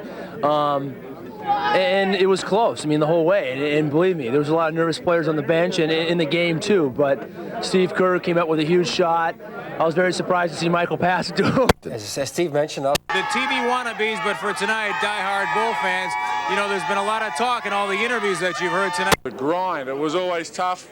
We never won. We didn't seem to be icing down in the fourth quarter as much as we did last year. Well, and this game was indicative of that. You know, it was tough right at the end, and that's why it's in a lot of ways more satisfying. Luke, tell me a little bit about Luke, no more body surfing, right? Is it any more special than the first one? Well, I was just saying before, it's different because last year it seemed like we were never in doubt. This year. The United Center, John Kelly's in the locker room. Hi, John. Hey, Allison, and it's still kind of a crazy. It's never built that sort of that momentum that we had last year, and so it was tougher. And tonight's game was exactly like our season. You know, we never really quite dominated, but we got it done in the end, and that's the way the season now, felt. You're always saying no worries, mate, but let me tell you something. There were a lot of worries during this playoff series. There were a few worries, but I can, you know. What did you say to your son? I can say that now. What did you say to your son when you? Boy, we got these dueling microphones going here, but I'm going to continue to talk with you. Go ahead. What did you say to your son when he had the body surfing accident? I couldn't believe it. I thought I had taught him to body surf properly. I told him, you know, you got to roll onto the right shoulder, you got to arch your back, and what happened? That's what you get when you listen to someone like that, eh? You know? You're blaming your dad? Of course, he was the guy that taught me how to body surf. You know, it was a little wave too. You know, he plays basketball adequately, but he body surfs quite well. Usually. Usually. Now, as far as the adequate part is concerned, tonight, you guys were maybe a little bit more than adequate to win this championship over the Utah Jazz in game number 6. We were just a pinch above adequate, mate. Situation for Michael because well below. He says he's the balance. The Bulls have to step in, and that was the strength of our team all year. Whether in long year, having fun, and enjoying our championship. You say anything to Steve yet? Oh, I told Steve Kerr. I hugged Steve. I said, "This take care of Game 4," and we came a long way since playing for the Cleveland Cavaliers. Words from above. What to do about next year?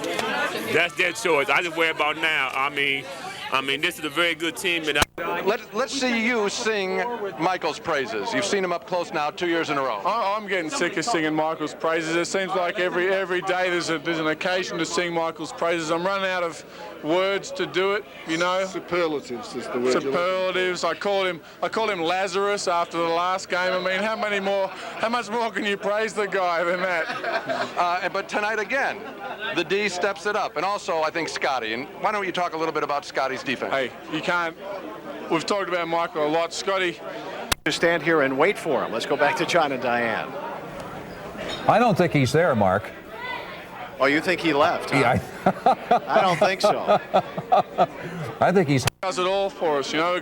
Is more satisfied or happier than Brian Williams. He passed up tens of millions of dollars to play for the minimum salary for the Chicago Bulls, and it paid off. What a gamble, Brian. Yeah, it really did, and you know, it's, there's no reward without risk, and sometimes you just gotta believe in yourself. It's a great feeling, great feeling. Game-winning. Beginning of the season, teams were offering. Gus, can we get him a little bit? $15 million. You played for $27,000 here. Why did you come here? Is this the ultimate thing that you thought would happen?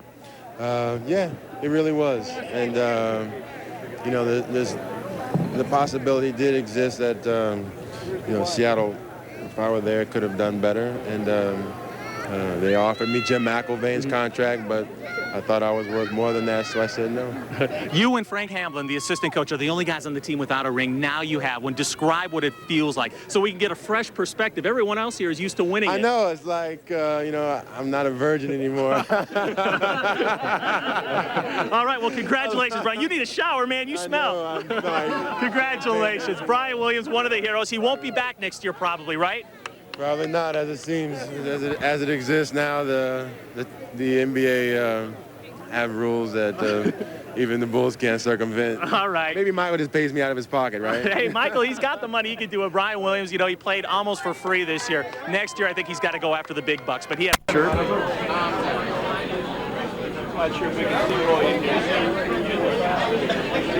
Arizona. Yes, I think the team has definitely stepped forward and met on the adversity of the season. You know, I believed in myself, and you know. Well, and maybe a fitting ending to a great career. Huh? I mean, what a way to end, but with another championship ring. Oh, without a doubt. You know, I'm definitely leaning towards that direction of retirement. So I think this would be a fitting ending to a great career. Gentlemen, in some 40-something, how are you able to keep? How are you able to keep going? I mean, a man of your size, I mean, obviously wear and tear on your body, and yet you've been able to play for so many years. Is that a tribute to your great training? I'm about to answer that. Well, I think so. I think, first of all, I never got tired of basketball. I never suffered from burnout, and I still enjoy the game, still competitive. So that's why I'm still playing. Well, we're glad to have you here, Chief, and glad you can be a part of this. Bill Wennington, you know, I have to say, I am very grateful, and so is Gene Siskel, that you don't have the tub of water this year. You were killing us last year. I promised my wife that I would be a good boy this year, so I'm not throwing water on anyone. Well, you know, Gene Siskel ripped you at a dinner, huh? Well, yeah, but it's all right. But I see you dressed. You certainly laid it on the line in the press conference. Fourth quarter. It's fun. I didn't want to, you know, ruin. You guys hit on the Utah Jazz in the second half. First half, a lot to play in these playoffs. Talk about the difference. Winning feels great, but not as great when you can't contribute. Oh, it definitely. I mean, I really wish I had a chance to play. I could have played. It's nice that the Bulls won. We won. I was part of the team all year to help get them here, but you know, it takes a little bit of the edge off when you can't play. But Clark. And you're just talking about Steve Kerr's game-winning shot.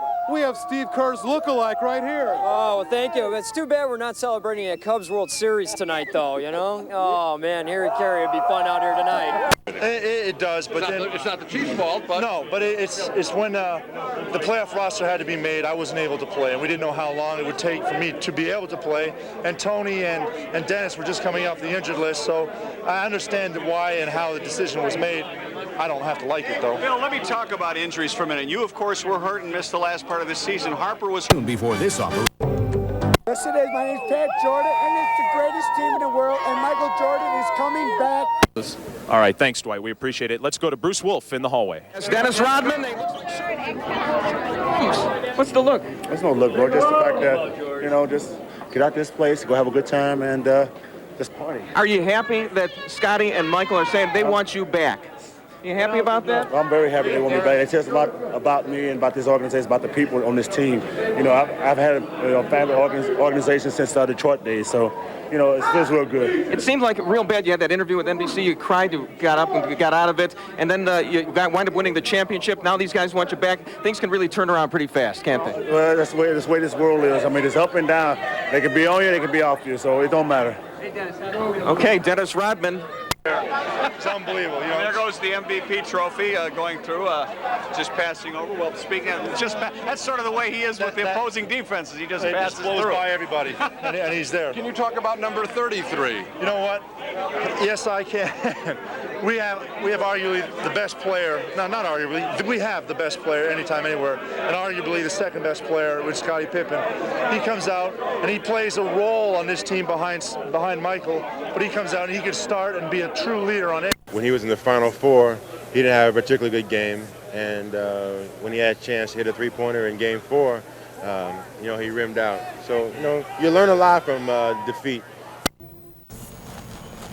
Well, there's a soul out there, and that's what Steve Kerr learned, is that you know, you want to be put in that situation because you know that as much as everyone expects you to win, you expect it of yourself.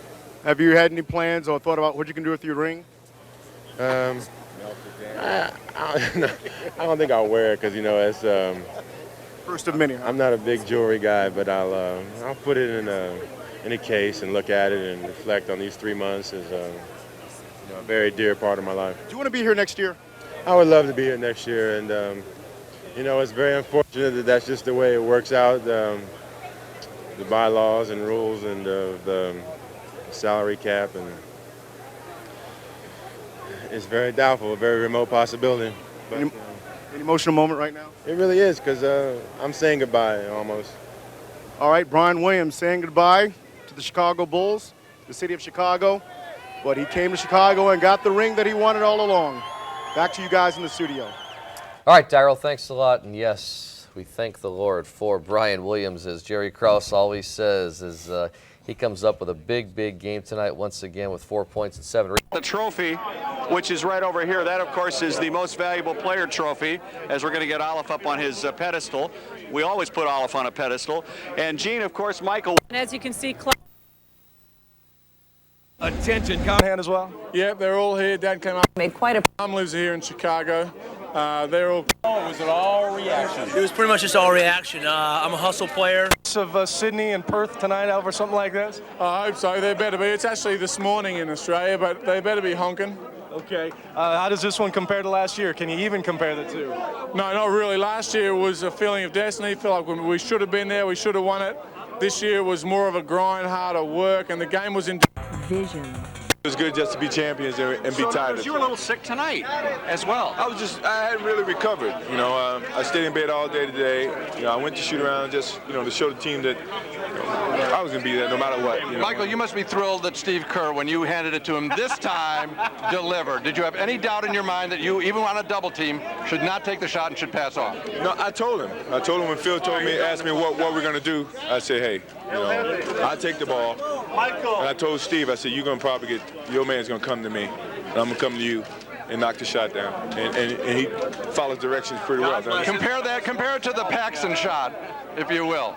It's right up there. I mean, he was very disappointed. I mean, he missed a big shot for us in Game 4, and he got a chance to redeem himself. And you know, Paxson always had confidence and would make big shots like that. And you know, Steve is probably one of the best shooters in the game. You know, and his confidence is strong right now. And you know, I was happy to give him an opportunity to redeem himself. Michael, your mother said this may have been the sweetest of all because you had to go through so much adversity to get here, with all the injuries and all the strife during the season. Is that the way you feel about it? Yeah, mentally and physically, I'm more exhausted now than I ever been. You know, just and because you're still a great feeling and unnerved. I think that says a lot in terms of. You know, he seemed a bit tired. Yeah, he was. Number 6, that Magic has only 5 rings. Not just that. It's just that every time I play, I want to win. You know, and that means a lot. I mean, I don't want to go in a situation knowing that I can't win a championship, or I feel confident each and every time I step in. Is there anything that you can say to the fans that want the big three together, you, Phil, and Scotty? You have no doubt, really. After tonight, that's going to happen. They deserve it. Yeah. I mean, they've supported us from '84 when I first came in the league, and we've gone from the bottom to the top. I don't think you should take the top and try to rebuild and maintain. I mean, I think you should give them an opportunity so that, you know, if we're not going to win, it's in the cards. You know, if it's in the cards for you guys to win by rebuilding, maybe it's there. But I mean, I like to go with the constant that you see. You have to feel if you come back and Scotty comes back and Phil comes back and maybe Dennis too. I'm not sure about. I mean, how can you not win then if you've got all the pieces back together? I think we can win. I think people. I know we can win. I think people might be surprised at what you just said, that Dennis, you want Dennis too. Sure. Why? Why do you want Dennis? Because Dennis has helped build this situation to where we're back-to-back. I mean, we didn't win this without Dennis, even though he didn't, you know, play the energetic game that everybody's expected from Dennis. He did a good job. He gave us a big effort. And I can deal with the dresses. I can deal with all the other things. You know, he's his own person. But when he steps on the basketball court, Dennis gives you 115%. Michael, we got to use the washroom here. All right. Michael, you came back and you wanted to prove you're the best in the league. What are you proving this year, and what have you proved winning this 5th championship? What we have proved, not just what I've proved, we have proved that it wasn't a fluke the first time.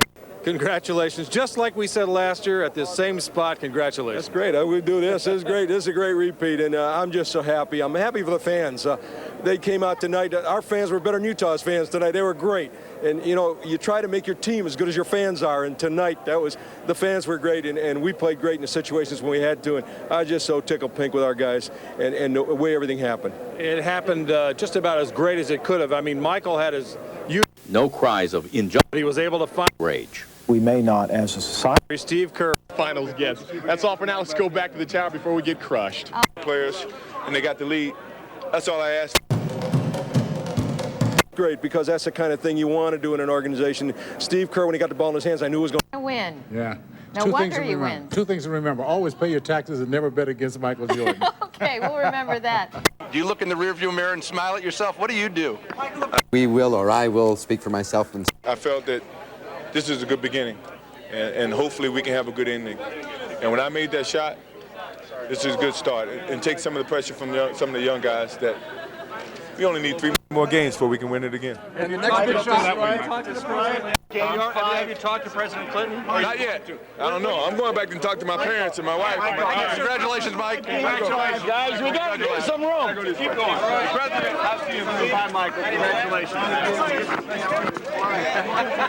Michael Jordan, get peace and quiet. That would be. You know, it's so fun. All season long, we've seen these guys with their game. Every new experience. And we're going to get into win-win. Things went off pretty smoothly tonight with the cameras in the right places and the expert here telling us what it's all about. That's right. Thank you for being with us. All right, as you can see, it's quite... I know that wasn't Cisco who planted that. No, it was Ebert. He shoots, he scores. Oh, man, the line of the night. Two thumbs up for that one. If I were wearing lipstick, you'd have 2 on right now. Hey, Brian, was this worth coming back and playing this season? Of course, no doubt. No doubt. Nothing that compares to it. And, you know, when you gamble and you accept risk, you should be rewarded, but it's not guaranteed. So, Brian, the risk you took was $973,000. You got $1 million offer from the Jazz, $27,000 from the Bulls. You took the Bulls for $27,000. What did you know that was more important than money? well, I knew what I wanted to be a part of, and for whatever reason, Utah wasn't that place. And you never sacrifice principles for money. At least you don't look at yourself happily in the mirror when you do. And was it also that? Absolutely. Explain one thing, Brian, why you cannot return to the Bulls next year. I mean, the fans don't understand this salary cap crap. I mean, it seemed to me that if there was a will, when Danny Manning signed with Phoenix, he signed a one-year deal for I think $1 million, and the NBA saw that as a ruse. That he was doing it because there was some sort of handshake or under the table guarantee that he would be re-signed for big money the next year. And but still, you know, Danny blew out his knee that year, and he still signed a contract. But he took the gamble, and he got rewarded for it. And there's no guarantee. So how painful then, if it's not possible for you to return to the World Champions? That has to be a very painful separation. You participated in this great moment. And Ron Harper gets Ron us. Harper. Speaking of pain, Anyone else out to kick their ass? how painful will it be to separate yourself from this incredible team? Yeah, it is very bittersweet because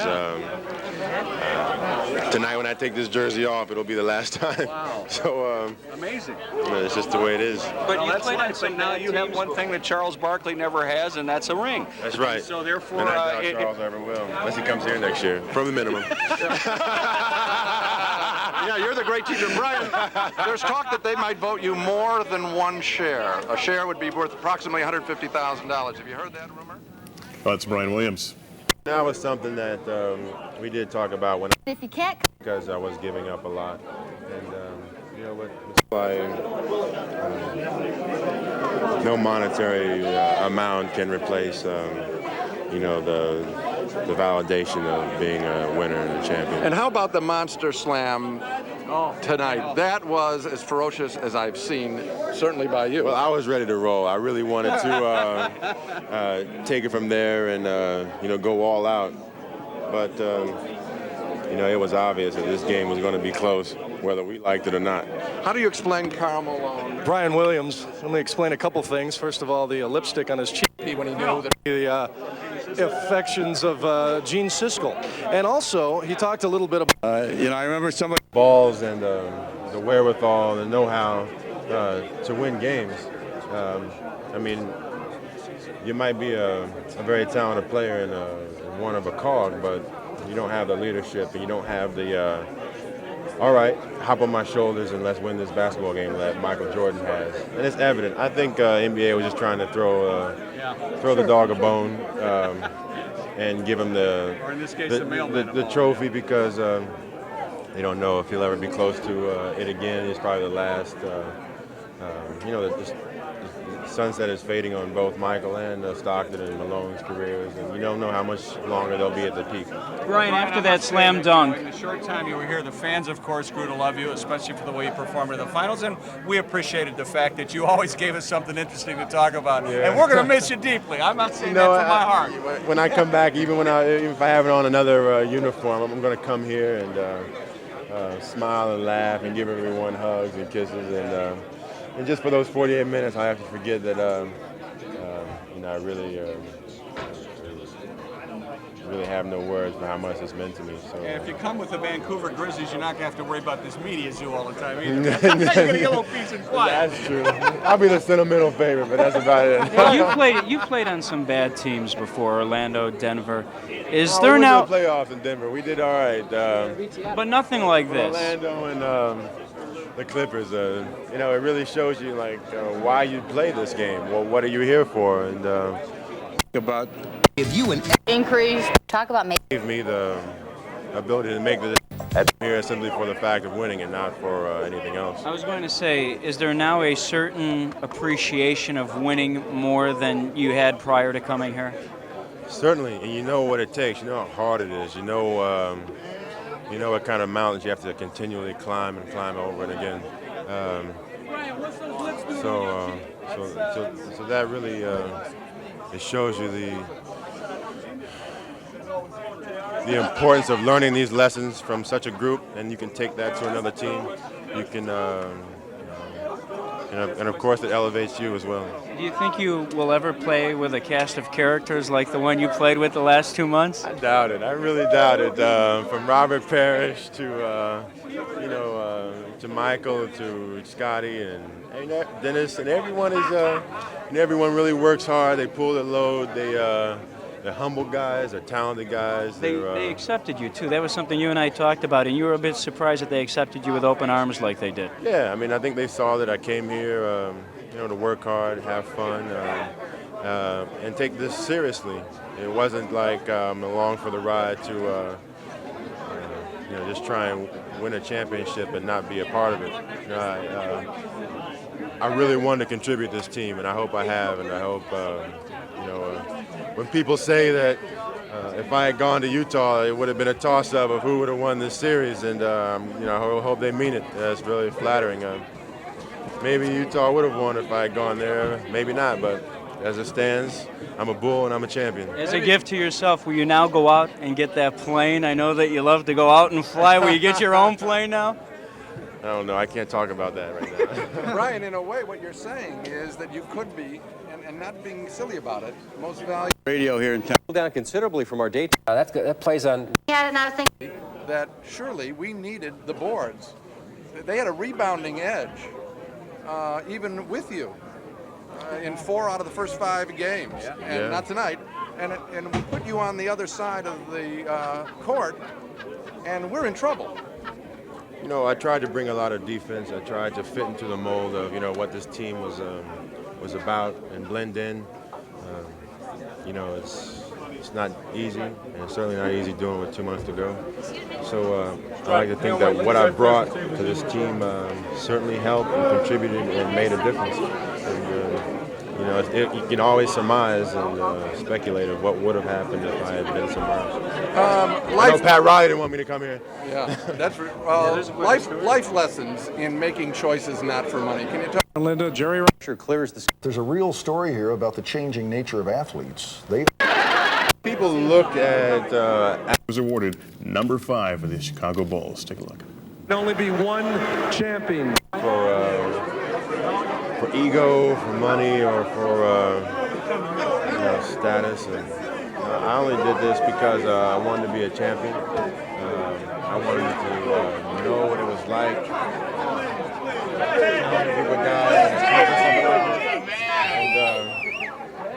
And to have really the bull by the horns, and to fight and come up short sometimes, but live to fight again. And there's incredible lessons in that. Every human being should find out what's deep inside of them, and only this type of situation can bring that out. Brian, when you were holding out and when you were sitting around rehabbing your knee earlier this season, Night that he'd missed all the small season ending this way. No, not really. But you know, the possibility existed, and here we are. I gotta go. All right, Brian Williams, who received $27,000 and his bonus that he'll get now for being part of this organization. Again, he turned down $1 million to play with the Utah Jazz. Back to you guys. All right, thanks a lot, Lou. So, Bedlam continuing. The Grant Park celebration is Monday morning at 10 a.m. Right, and I think we're gonna be starting our coverage with the News 2 this morning, and then you and I and Tim and Steve are gonna be out there at 9 o'clock, I think. And then we're gonna carry it all the way through. And it's always a good time. If you can't be out there, and there are probably 1 million folks, you can certainly keep it on 2 as we continue this party onto the weekend and into Monday. This has been a lot of fun. My shot felt pretty good, and he got me wide open. I mean, he drew 3 defenders and kicked the ball to me, and I made the shot. Now, Margo, Michael Jordan said at the press conference a few minutes ago that Steve really took your shooting in Game 4 hard. Talk about what his perspective was and his mood after Game 4. Well, he tends to take things very hard, probably harder than happened to this franchise. Actually. Oh, Joe Lee's in here. Joe, how many rings you got now? You got 5, right? 5. You got no fingers? Joe Lee, the most famous equipment man, and I can't believe it happened, actually. All right, congratulations to both of you guys. You're going to have a great offseason. Steve Kerr said all year that this year wasn't quite as exciting as last year, but he found a way to make it more exciting, at least for him. We'll send it back to you guys at the tower. All right, thanks, Tom Zenner. Boy, is that a lot of fun out there. I mean, can you... You smoking Michael Jordan cigars, huh? Yeah, Michael Jordan. He was the MVP, right? Yes, right. he No, was. co-MVP. Scotty, it's great to see you without a champagne bottle in your head. You remember what happened last year, right? Yeah, I did. This is wonderful, though. I mean, to be able to accomplish what we've done as a team within 7 seasons, realizing what the competition is in this league, it's wonderful. And, you know, I take my hats off to our coaching staff, to my teammates. It was a grind, but we were able to pull it together. How fitting was it that you made the defensive stop that sealed the game as, I think, the defensive player of the year in the NBA? It was great, you know. All season long, you know, Phil has kind of let me fill teams out, go out, play defense, be aggressive, try to take them out of their offense. And I think throughout this series, it really paid big dividends for us as a team, because this team executes so well that we had to take them out of offense. We had to take the ball out of Stockton's hand, so he couldn't always make the delivery pass. Push him to the corner. You say, Scotty, that you want to be the greatest player to ever play your position, and that's certainly within your reach. And you spent your career with the greatest player, probably of all time, Michael Jordan. It's interesting how your relationship with Michael has kind of metamorphosed. I mean, you are right there with Michael. He's your main man, and you are really maturing every year. So obviously, you feel you got a long way to go in this game. Well, I do. You know, I wish and hope and pray that, you know, when I'm walking away from the game, that I'm walking away with the greatest player, you know. Things don't always happen as you always than ever. Some pressure to do the same things, and you know, I see myself playing this game without him because he gives me so much on both ends of the court. You give him the same thing, which is, so it's a real dynamic duo relationship. Well, it's just definitely. I mean, we both feel like that, you know, without each other, that we can't go on. And we know with each other that, you know, we're going to give our best effort, and it's going to take a heck of a team or group to be able to overcome what we're going to put out on the court. Luke Longley said that Michael is the flashy star, that you're the glue behind the scenes. It's court coverage that's the specialty of you, right? You're called a rover by Phil. You can rove anywhere on the court, right? It's pretty much. Tomorrow and probably win. Enjoy this. We'll see you at Grant Park. Stay with Daly, all right? Steve Ronson. Let's send it back into the studio. I'm trying to. Thank you very much. What a guy. Thanks, Bill. We've been covering some of the spontaneous outbreaks of celebration and, of course, violence that often accompanies those celebrations. We have a report of some stores being looted at Jackson and Campbell. That's what, about 30 blocks south of WGN. We're seeing some pictures here. I'm not sure what kind of a store this is. You can see the lights are on through those burglar bars. This is unedited videotape, we should tell you now, so we're not sure exactly what you're going to see, but we do know that there was some looting in a store there. There is also a report from the Chicago Police Department that there was one homicide on Diversey tonight, but they say that is actually low for a Friday night, and at this stage, they're not sure that that is related to the Chicago Bulls celebration. Because you have to point out, this is a city that can see between 600 and 800 homicides in a year, most of them during the warm weather months, so it's normal to, unfortunately, to have a few. So it's anybody's guess if it's related to this this victory celebration. At that stage, you saw. I've enjoyed my teammates. I have much love for them, and I would love the opportunity to finish my career here.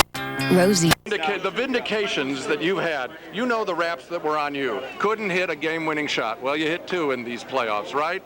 Couldn't be physically tough. You played hurt and you played beautifully. Talk about what this whole series of playoffs meant to you. Well, Gene, I think once you look at that, I mean, I'm one of the greatest players, 50 players to play the game. So I think once you look at that, it sort of overshadows everything that the press is trying to write, to sell papers and things of that nature.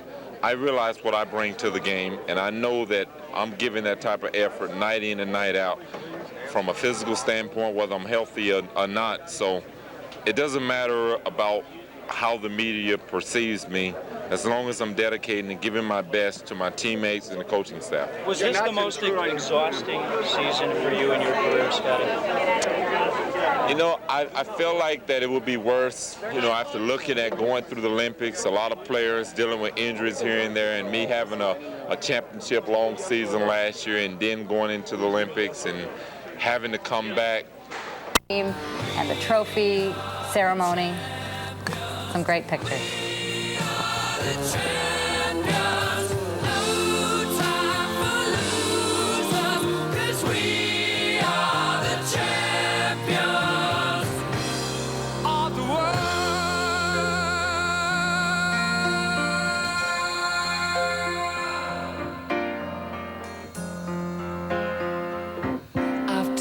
My bows.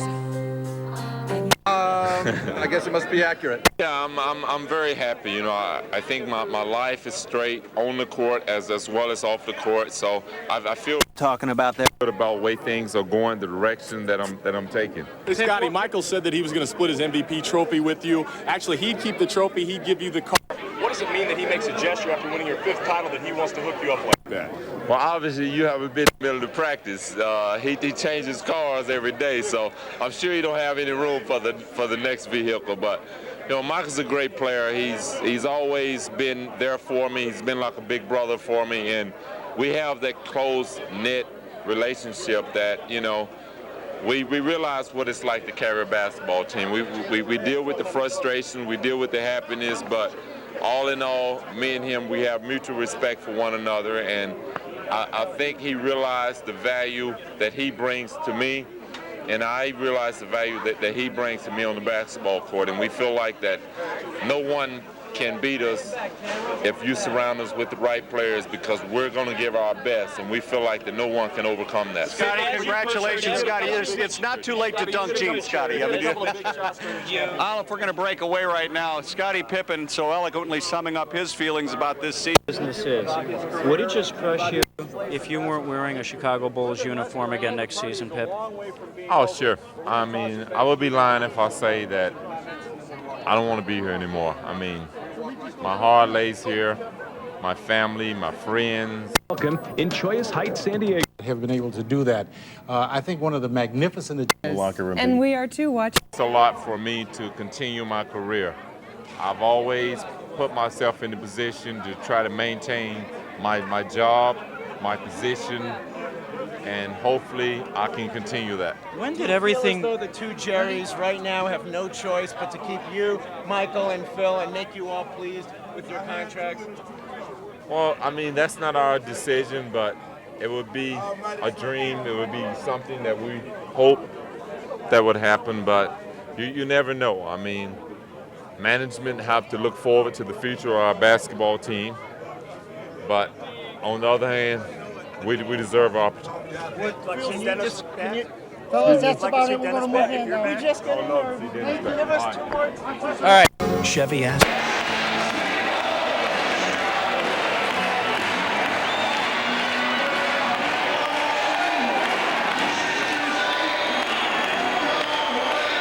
this season, but throughout their history, of course, of their 32-year franchise. And all right, how about 489 consecutive sellouts at home? That's in Chicago in both the United Center and the old Chicago Stadium. 69 regular season wins this year, home wins 39. How about this? 141 wins the last 2 years and 30-7 record in the postseason. But the most important number is 5 championships. Jason Caffey now. I can't. 2 for 2. What else can I say? 2 years in the league, 2 rings. I can't complain at all. When you were playing at Alabama, when you were growing up as a kid, did you ever envision yourself winning an NBA championship? You know, I felt like I could make it to this level, but I never knew I would be playing with these caliber of players and winning championships year after year. Great experience. I can't ask for a better one. What did Jason Caffey learn about himself through this season? I learned that I could really be a dominant player in this league. I really think I can step up and do some good things in this league. I'm going to work hard in the offseason this year and hopefully, you know, much more playing time next year. I didn't get down because I wasn't playing a lot. We won the championship, so I can't complain. Did you learn a lot by playing along a couple of future Hall of Famers in Pippen and Jordan and Rodman? No doubt. I mean, I learned a lot of things. Those guys are great players, Hall of Famers, like you said. Hey, I can't do anything but learn from them, so I'm going to use that to my best advantage and work towards the goals that I want to accomplish. And not only that, you and I talked about it all year long. Boy, you have really matured as a person and a basketball player. Remember at the beginning of the season, You'd have a tough game, you'd let it bother you, and then you'd lay an egg the next game. That didn't happen towards the end of the year. That's all behind me now. I mean, hey, I go into everything and I, use a positive attitude, and usually it works out for me. When I have a bad game, I just put that behind me and keep working. You just said 2 for 2. Can you imagine anything other than winning a championship? Hey, I can't imagine nothing. Hey, it's on. Let's kick it. Let's keep going. Thanks, Jason. All right, back to you guys. All right, Luke and Ellis reporting from... Feels really confident and... Championships, he had been in his store, watching over his store. This was the first year he left it alone, and this is what happened. Several people broke in and looted, and then a few minutes later, kitty corner from where this store was at, 2 police officers came under fire with rocks from a nearby building. The windows in their cruiser, their squad car, was smashed, and they were injured. So we do have 2 police officers who have been injured, and a number of that bench, and Tony Kukoc, as the playoffs went on, he got a little better, a little more confidence in his game. Overall, good and a great team effort. But once again, as you look at the stats, only 2 men in double figures for the Chicago Bulls. Guess who, Steve? Okay, you know, but they did maintain and carry. Always. I'm guessing more towards Lake Street, and I think that's the next spot that we're going to be checking out. So things still hopping here in the west side with those reports, and now we have 2 police officers confirmed injured in a rock throwing incident. We continue to follow things here on the west side. John Mason reporting live, NBC5 News. John, thank you. Good report, but I think it's very important to emphasize that these were isolated incidents. Do a lot of things, especially when Utah is so good at a half-court game and running the plays, and John Stockton out there running the show, because they'll backdoor you, they'll run screens, they do everything necessary, and very seldom do you see Utah not get a good shot in a possession play. This team usually has a good shot. You may miss, you may lose the ball, but most of the time they have great shots because they're so patient and they handle the ball. And if you make a mistake, double team, boom, boom, peppered. That's the Jerry Sloan. We haven't seen any of that, so Chicago truly is celebrating safely. Yes, and we should. This is the 5th time that we've done it. It's not our first time, is it? That's right. Well, when we come back, we're going to bring you more live Bulls coverage there. Take a look at the United Center. History happened tonight. All lit up like a Christmas tree.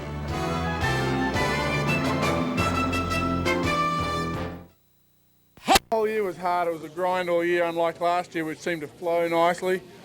So the game was just...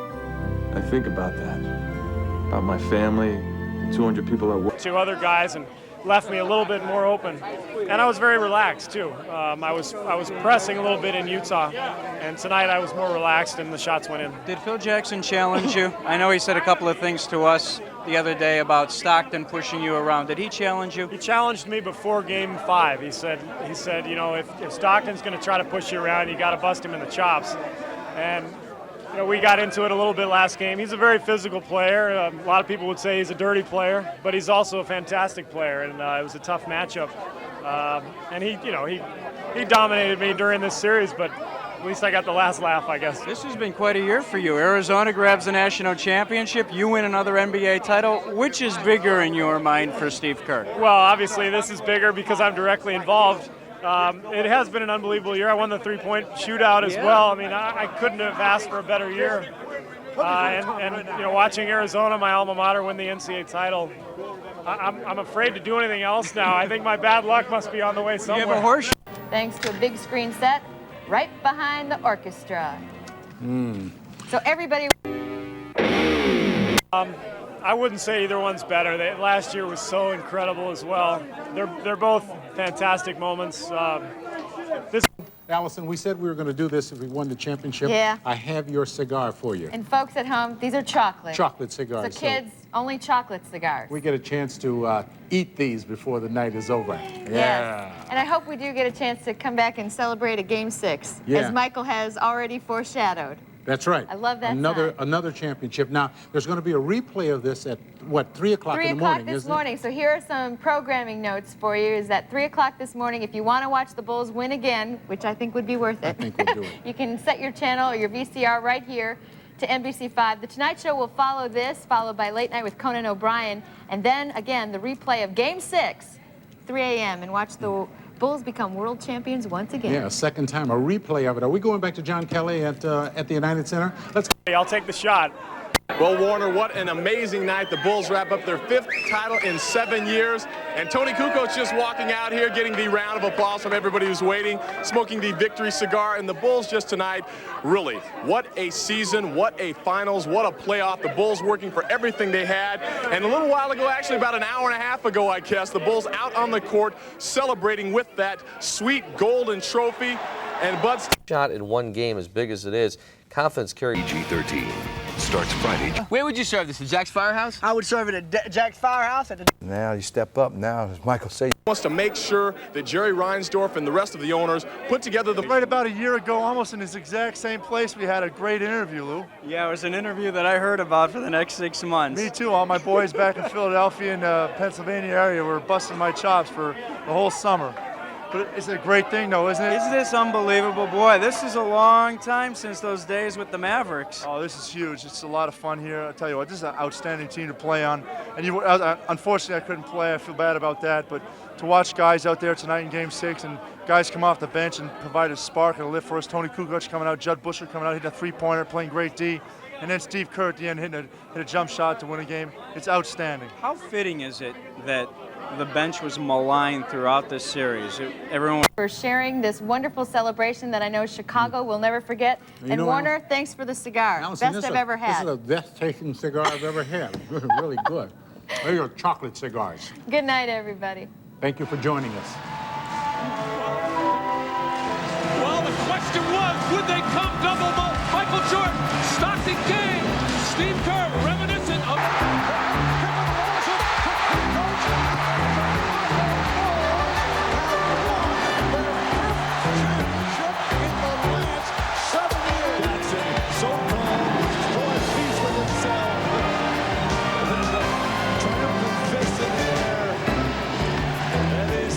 Whistling, the true sign of a coach. The game winner, Steve Kerr, out of the University of Arizona in his 9th. I know why I wasn't playing here, and they can't change the rules. And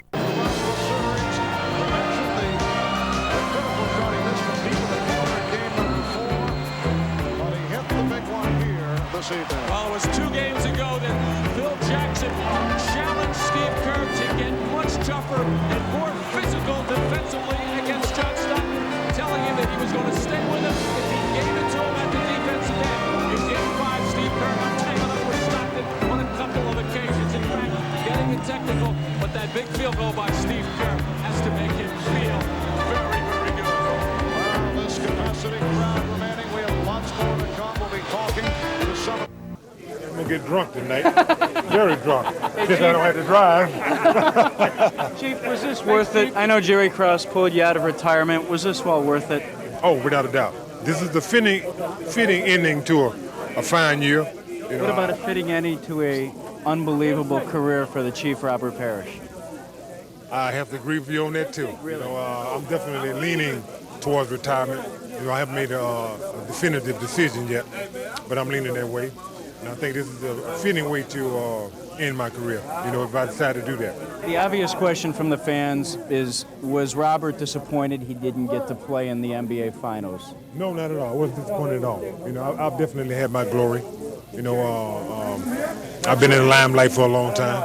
So it was nice just to sit back and watch the young fellas work and win a championship. You won 3 with the Celtics. Did this team handle winning any differently than you guys back in Boston those years? No, not at all. I think they handle success very well, considering. I think they're very confident, and they believe in themselves. They're very focused all year long. We had our share of adversity, and you got to take your head off this team. I thought they stepped forward and met the challenge, night in and night out. Robert, does the fact that you won the championship increase or decrease the chance of you hanging it up after? Increase, without a doubt. 100%? I would say 100%, but we in the high 90s. What's up, Hopper? When you been in Jeff since then? 86, baby. A 10-year drought. Talk to me. Robert, in all your years in the NBA, did you learn something this year from this team? Was there what was new about this team? Or did you just sit back and observe? Well, I don't think I saw anything different. I think any championship team shows a lot of character, a lot of poise, a lot of confidence. And I think this team definitely exemplified that throughout the playoffs this year. Matter of fact, throughout the whole season. I thought this team met every challenge, all the adversity that we had to deal with. I thought we stepped forward and met all those challenges. Robert, all year long I saw it, but explain to the people viewing and listening how this team made you feel at home. Well, I've been embraced by this ball club, not only by my teammates, but also by the fans, by management. I got a very warm reception, made me feel very at home and relaxed. So that just made the season that much more enjoyable because this is a great organization. They got great personnel. So I'm just happy to be a part of this organization. Let me throw this question at you. Everyone has said you were a huge asset for the young guys like Jason Caffey, Dickie Simpkins. If they were to bring everyone back, Phil, Scotty, Michael, would you come back if they asked you to return one more year? That's a loaded question, isn't it? Well, I really haven't decided on my future yet. I have another year with Chicago, and I'm going to sit down this summer and make a decision about whether I'm going to play basketball for another season or not. I'll make that decision probably August sometime about what I'm going to do as far as playing. Did you have fun this year? I had a hell of a time. Unbelievable. Been a great run. Been a great Just run. when you thought it was over with, you went out and had one more heck of a year. Oh, yeah, I'm having a 10-year drought, so nice to be back on top again. Congratulations. Thank you. All right, Robert Parrish, back to you guys. Oh, he's a happy Robert Parrish because Chrysler. I guess for the Canadians, and he said, hey, Holden and Lineman are good, you should sponsor them. It feels great. Feels unbelievable. They said it's hard to repeat, but after you do it, it feels. But it was difficult, no doubt about it. This was no easy ride, nothing like a year ago. No, not at all. And when you win it, and you see that everything pays off, all the struggle that you have during the year, and you finally do it, it's can't tell you. Does it compare with the European Championships that you've won? Well, those things, when I started to play basketball and when I won all those things, it was great by that time. But and I'm still proud of that, and I like to remember that. But these are the new things. These are the greatest that you can achieve, and it's nice to be here, to be part of a Bulls family. And we're gonna go to play that, I guess, McDonald's tournament. Yeah, going to Paris. Go a little bit home and enjoy over there. I know it meant so much for you when you came to the Bulls to play alongside a Michael Jordan, but did you ever envision playing with a cast of characters like Jordan, Pippen, Rodman, Brian Williams, everyone who had their own little style out there? Never. When I started to play basketball, I started because I loved to game of basketball. And I saw all the videotapes and everything of the NBA players, Michael, Scotty, and it was kind of far from me by that time. But when I had a chance to come here, I thought a little bit I finally decided to come here, and now I can say that I didn't miss at all. Do you remember the day that Michael walked away from the game and how badly you felt? Yes, I do remember, but that was like 2 days after I came here. And at that point, did you ever envision that you'd be celebrating for the second time with him, Tony? No, I didn't, but I can tell you I had a chance to go back over there, and I decided that I have to try to play here. I have to try to prove myself in the NBA, and everything worked out great for me. I know that ever since you injured the foot, it hasn't gotten any better. Will you go through surgery now in the off season since you don't have to worry about the Olympics? It was a great struggle for me. Every day I was on the injury list, and every day when I came back, I was just thinking about giving myself my best for a team to do good. And now I'm the happiest man in the world. Will you take care of the foot over the off season? I promise I will. I promise I will. Congratulations and enjoy it. Thank you very much. Thanks a lot. All right, guys. Tony Kukoc, back to you guys. And Tony had 4 points in the fourth quarter. He had a big hoop to cut the lead to 81-80 with 5:26 to go, and then he got the final hoop of the season. Let's go through Norm's keys to the game and last keys of the year, Professor, and I think you've got a theme. Well, it's topped off, Steve, with the fact that we won 5 games of the series and how he has 4 NBA championship rings, just like he drives a Kerr over here. That's Margot Kerr. Will you ask? So he'll show you golf highlight off injury, sickness, and Dennis Rodman to win their 5th NBA title in 7 years. Let's take a musical look back now at what's been another roller coaster ride for the world's most popular sports franchise, which ended, of course, with another incredible championship.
celebration begins. I had a cigar, but it kind of rotted on me. I needed to.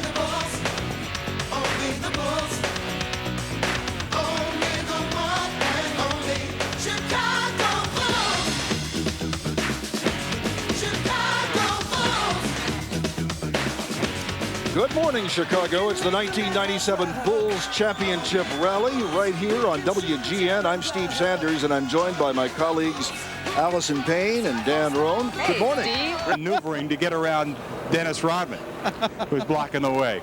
It's a lot of off-roading there for a paved driveway. Isn't this typical?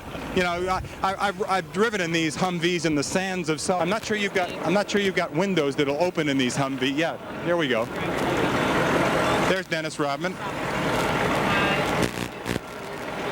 Jay, we can't see him. Can you describe his celebration attire? Well, all I see is a floppy hat that he's got on. I can't see exactly what he's wearing. He should be opening this window in a moment to talk to Smitty, the official Bulls photographer. There he is. Can you see it? Big floppy hat. No feather boa? No, he's got a lot of beads on and a crew neck shirt and a flop. Use the word normal? Well, I mean, I didn't see a dress, but I couldn't see that far down, to be perfectly honest. Maybe it's just a skirt. It looks just an ordinary black T-shirt. It appeared to be. It looks what like did Michael Jordan say the other day? I don't mind his clothes, his dresses. As long as he grabs 20 rebounds a game, Michael said, doesn't matter to me what he wears. Hey, Jay, who's your cameraman? Well, who do you think? It's Chuck Davidson, your cameraman, Tim. I knew it. Tell him he's doing a yeoman job. Chuck, you're the best. As always.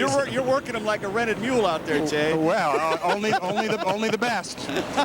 Only the best for you, Tim, and I want to thank you for loaning him to me for a morning. So hopefully with them shutting down entrance ramps, that will reportedly speed things up. So I guess we'll come back in a few minutes live here at the Berto Center. They're loading the buses and we're getting ready for action at the Bulls Rally. We'll be back with more. Part of the entourage. He's going to follow behind. Yeah. Excuse me, Karen. Ron, what's this championship like as compared to the last one? Oh, it's still the same great feeling.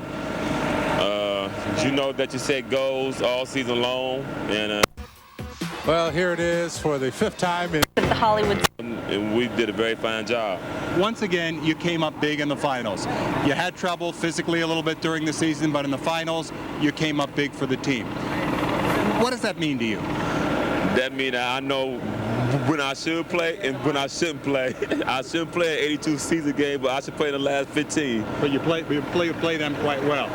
Well, this was a fun year. I mean, you know, this was a long year for our basketball team. We had problems all season long, but we hung together as a team, and Phil and the NBA staff here done a fine job. What are your thoughts on what Michael said after the game about keeping this? He's holding court right now, so let's see what he has to say. And this team definitely not broke. We have a championship team here, and we feel if they keep everybody here, we have a chance to do it again. Ron Harper, thanks very much. What's your feeling about the rally today? Does it get any better or about the same? No, it's improved every year because it's a Helicopter 5 will be following them into the city and into Grant Park. I know the Lovable basketball team. This has always been a large part, and so it's fun. And what's your feeling on this team coming back together? What's your gut feeling? Well, I definitely hope they bring back everyone. This is a championship team. This wasn't an easy NBA Finals. We've been through 5 of them now. Would you admit the most difficult was this trek through Utah? Absolutely. This is a Utah team that won 64 games over the regular season and got through some difficult. This morning got some primo positioning for CLTV News, I tell you. I think they own it. Oh, this definitely looks. Know what to expect. Is it any less special? No, not at all. it's still the same hard work, it's still the same reward, it's still just as special.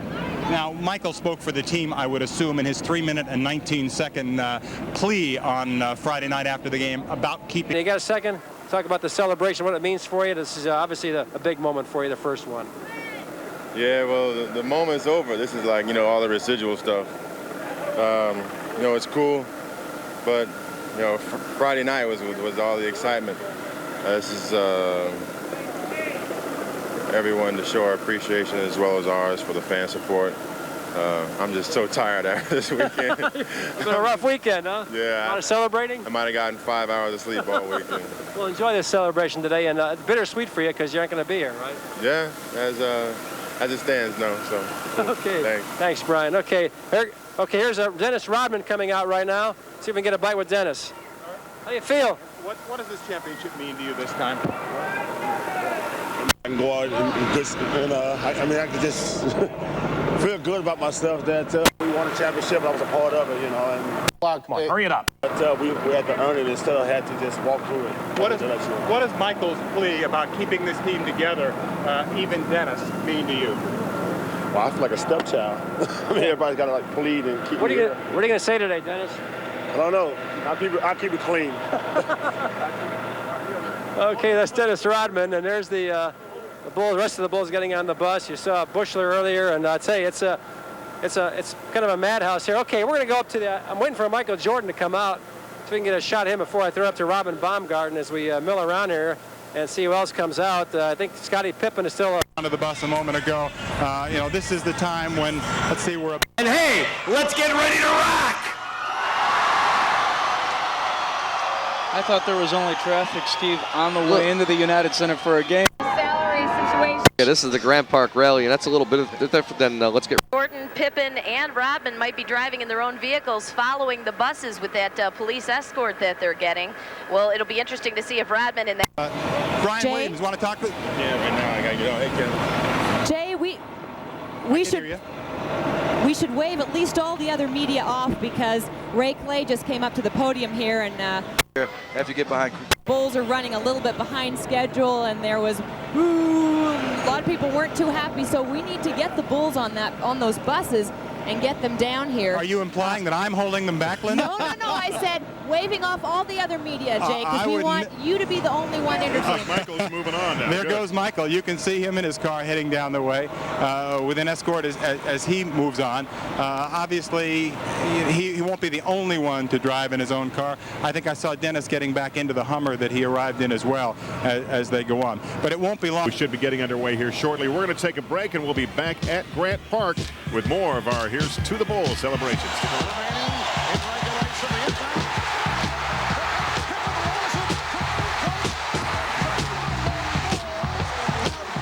Here's to the Bulls, brought to you in part by your There's lack of play, but for some of the off-course stuff, Easy layup, but Scottie grabbed the rim. No call, Lou. No call, and hey, it was about time. They didn't get any calls in Utah. Why should the Jazz get any in Chicago? 10 seconds to go. Michael double teams, finds Steve Kerr open. History, folks. He hits it. Bulls up 2, but the Jazz still had one last chance. 5 seconds to go. Norm, take us through this big defensive sequence. Well, first of all, Tony Kukoc deflected this ball out of bounds. People forgot that. Scottie came up with the defensive back save over to Tony. He iced it with 0.6 seconds left, and the Bulls were again the 5th time the world champions. And I had chills all over me. I got chills again, Steve. I'm ready to go out and foul someone. Absolutely. And let's go back, though, folks. Remember 1993, John Paxson canning the jumper in Phoenix, giving the Bulls a Game 6 win, and then it was Steve Kerr right there a few years later as the Chicago Bulls win their 5th NBA championship. And boy, you look at the teams they've beaten so far, guys, in the NBA Finals. And Michael Jordan's here in the car waiting to leave. How was your golf this weekend? So far, it's been a lot of fun. I've had a good time, and I look forward to having more golf time. What does the 5th one mean to you, Michael? An opportunity to go for the 6th one, I hope. Chicago seems to be taking to heart the words that you uttered right after that game. Keep us together, you owe it to us. Kind of like a pickup game. You own the court until you lose. Is that what you're saying? we're ready to take on next, no matter how you look at it. And as long as we can continue to win, we should have an opportunity to defend what we have. Have you had any indication that that's the way it's going to go? No, I haven't had any time to reflect or talk to management at all. So I imagine that the time will come when we have to make those decisions. You're happy and you're comfortable with everything you've said so far. Are you pleased with the reaction? Do you know what the reaction has been? No, but I'm just happy that I said what was on my mind, and hopefully people understand that. Okay. Michael, thank you. All right. Good luck. Congratulations. Thanks. Appreciate it. Shoot low. Michael Jordan. It's getting pulled over. And that's was it. Great, We were Jake. holding them up. That was great. All right, so they are leaving now. It's officially underway. Is that right, Jay? There they go. Apparently so. right, let's see. With no traffic, that's usually about, what, 30 minutes, 35 minutes? Yeah, 30, 35 minutes. They're about, But that's what, a with half hour That's behind with schedule? absolutely no traffic, right. I think we're running a little bit late, but that's okay. I mean, but you've got a police escort, so red lights aren't a problem. and you know what? In a celebration like this, what's a half hour among friends? I mean, let's stretch it out. Let's have fun all day long. Why not? Waukegan Road, we widen out and you see the buses are in motion too, just starting the long trek, so they have to make their way down Waukegan Road, get over to the Edens, and you can see right in the front there they do have a police escort, so we'll see how quickly it happens. For the normal mortal, it usually takes about 35 minutes without traffic. We'll see how fast they can do it with a police escort. Back to you guys. All right, I wonder what, thanks, Robin. I wonder what that suggests to us, that Michael and Dennis want to take their own cars and the other guys are riding the bus. Yeah, what's the word? It's always fun to be on the bus with everybody else. You figure Michael probably wants to hit the golf course after this. Yeah, they right? got So- appointments after the rally, right? Got a 1 o'clock tee time somewhere, no question about that. I only hope that these bus drivers, you guys, are better than the bus drivers they had in Salt Lake City. But Michael and Scotty were screaming and throwing things at him when he was going 20 miles an hour up the road from Salt Lake to Park City and being passed by every vehicle on the road. Those guys were absolutely incensed at the way the guy was driving the bus out in Utah. But I think these guys, Those are being Keisha Bulls buses. fans, will get moving a little bit better. Keisha buses will get them here quickly. Move it on along. Now, Michael has a tee time. What about Dennis? Is the Crowbar open this time of day? You think he'll It's head over open there? for him. You know, Dennis is having a big party tonight. The door's Yes. open at 5 o'clock for that little soiree, and I don't know how many people are expected to be there, but I wouldn't be a bit surprised if WGN cameras are there. And might we're be. showing some I'm of that sure on the they news will. at 9 o'clock tonight. Another quick break. We will continue with more live coverage of the Bulls Rally 1997 right after this.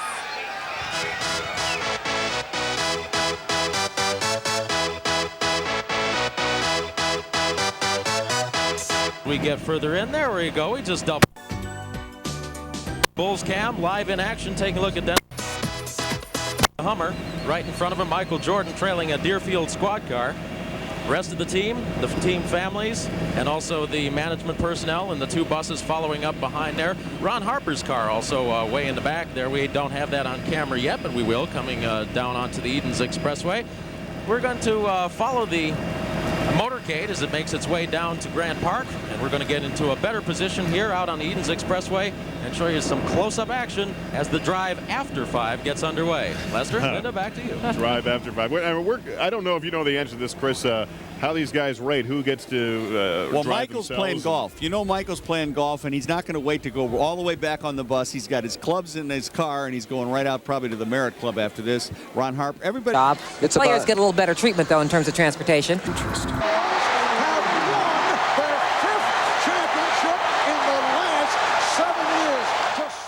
Oh, man, indeed, it was a magical moment. A steal by Scottie Pippen. Tony Kukoc goes to the basket for a jam. The clock runs out. Friday night, the Chicago Bulls beat the Utah Jazz in Game 6 for their fifth World Championship. And that brings us all here in Grant Park once again as Chicago celebrates a Bulls' 5th NBA Championship World title. Hello, everyone. I'm Allison Rosati, and welcome to an exciting Grant Park. I'm Warner Saunders, and welcome. Will Phil Jackson be asked to come back for another year? Will Michael Jordan be back? How about Scottie Pippen? Will a trade be made? And then Dennis Rodman, of course, has never been quite the team player I think that some people would have hoped. In fact, All right.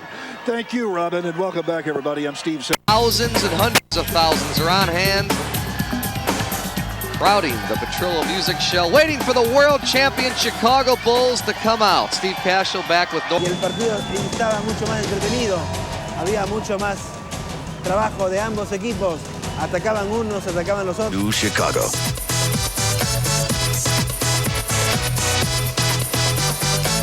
The original Air Jordans. Then we got some sort of Wizard of Oz theme. I'm not sure exactly what this has to do with the Bulls. And in fact, I'm disturbed. So I'm just going to get out of here now and look for more cutting edge haute couture for you. What? That has nothing to do with the Bulls. That has nothing to do.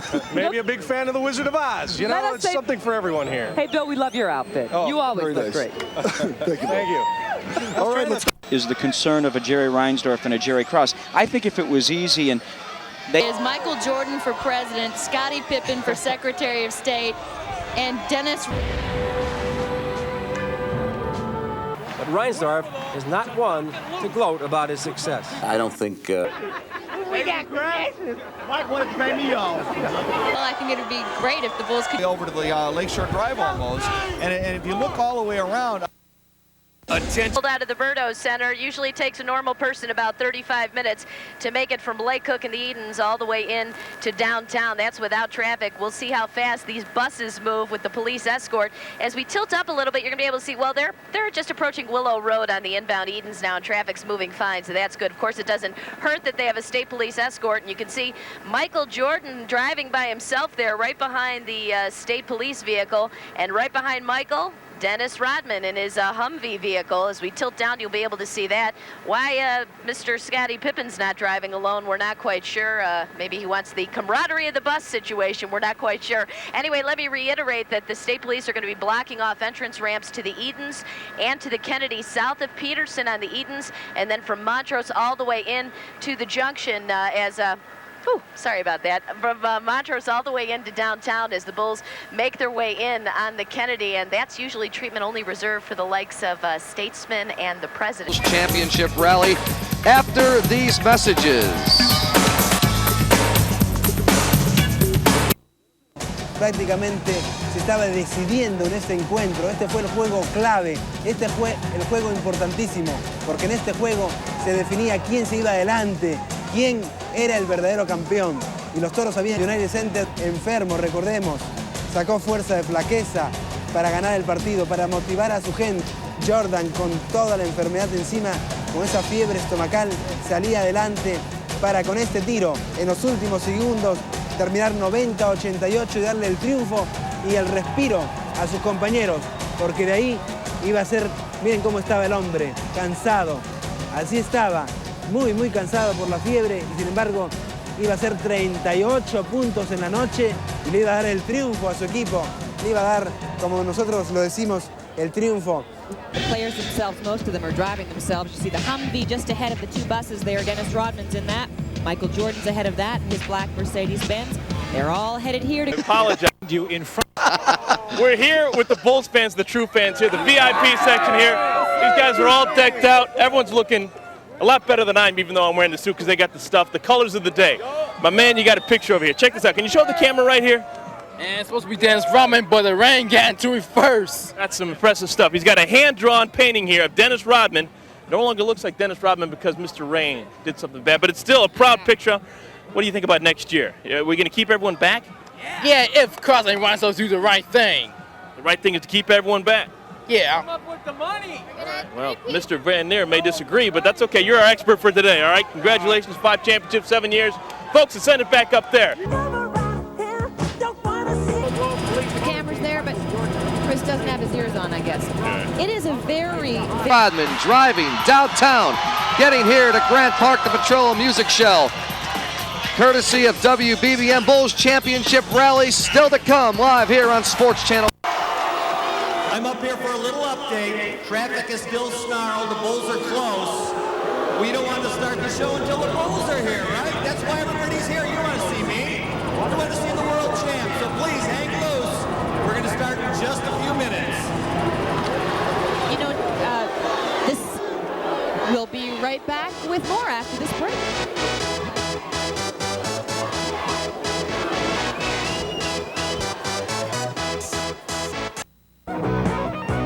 Park. Newscopter 5 has caught the team on the way into Grant Park, where the fans have been gathering since the wee hours of the morning to say thank you to the world champs. That's the way to come in, the escort. That's You're going to commute. Fabulous action there in the third. He did. He had that wonderful three-point shot at the end of the third that really got the team and the crowd going, and that was like one of the crucial turning points because we had a really hard time getting the lead, and I think that either tied it or put us ahead for that quarter, and it just was like the one moment like that everything started rolling for the Bulls.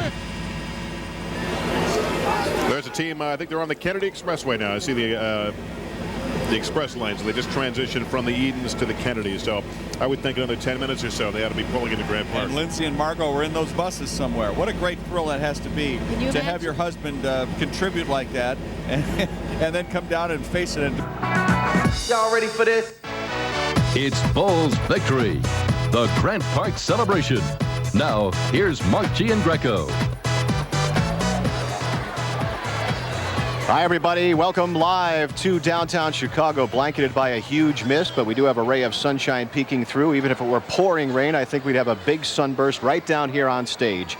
Great. Okay, you're dressed head to toe in Bulls. What does your poster say? Crazy day, Bulls fan for life. I think in that outfit, I think you've actually earned that title today. What about you? What are you wearing? Tell me why you're excited to be. And they won't be hosing anybody down this year. I don't think so. Mother Nature might have the hose. That they had to know Jerry, one of the Jerrys, or MJ. Not at all. These seats actually went to fans who were standing out here bright and early. Strengthen your lower back and home gym and a 45-minute workout video. Of your own home. With the incline bench, you can strengthen and define your abs, strengthen your lower back. Future. Years. Many of these people have been here 4 times. Right now, the most they could probably pay him is around $300 grand, and on the open market, he's going to stand to make probably $5-6 million a year. So the Bulls. Pippen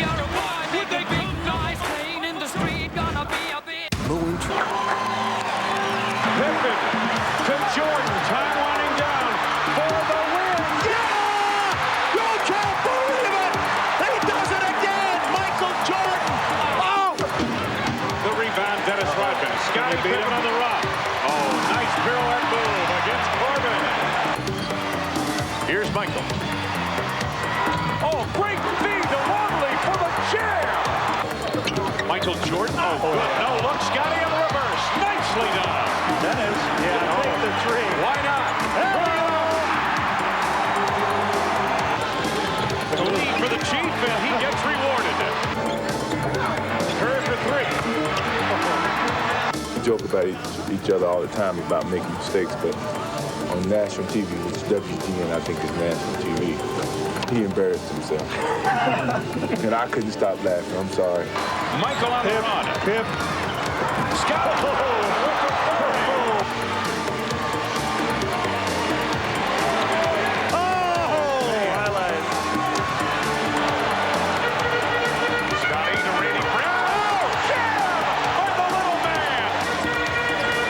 Change of direction. Harper for 3. Ring it. Oh, and Percy with the shove of Randy Brown. Boy, they've got to call a foul on that. And the Bulls tackle Dennis Rodman. Tony Kukoc to tie. Oh! Ring it up. Across the midcourt line.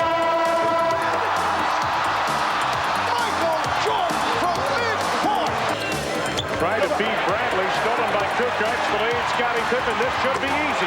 Baseline, it's Harper on the run. Weddington again is the open man. Pip for 3. Nope. Caffey the rebound. Yeah! Mason whirling into the lane. Score it and a foul. You are right. 3.5 to go. Jordan. Yes. What a man. Jordan with 49. Jordan now has 51. And he is screaming at Jeff Van Gundy. Kerr to run. Oh, there it is. Back door to Pip on the reverse. Yes! Rodman the carom on the weak side. Pippen right through his hands into the arms of Jordan. Behind the back, Harper. 4-3. Those can't kill you, don't they? Michael gets the step on Reggie. Oh, Scottie off the screen by Tony. Boogie whipped it with the right hand. Tony on the run. This one is in the books. catch our breath. Boy, 69 victories in the regular season, man. I'll tell you what, there's some moments you forget when you get caught up.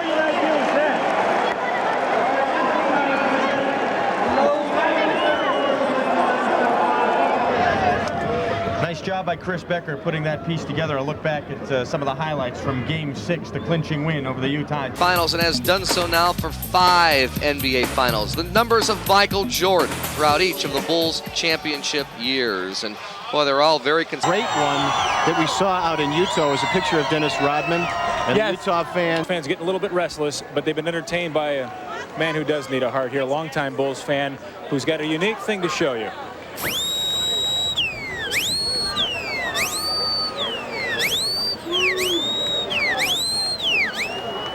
Here comes the jump shot.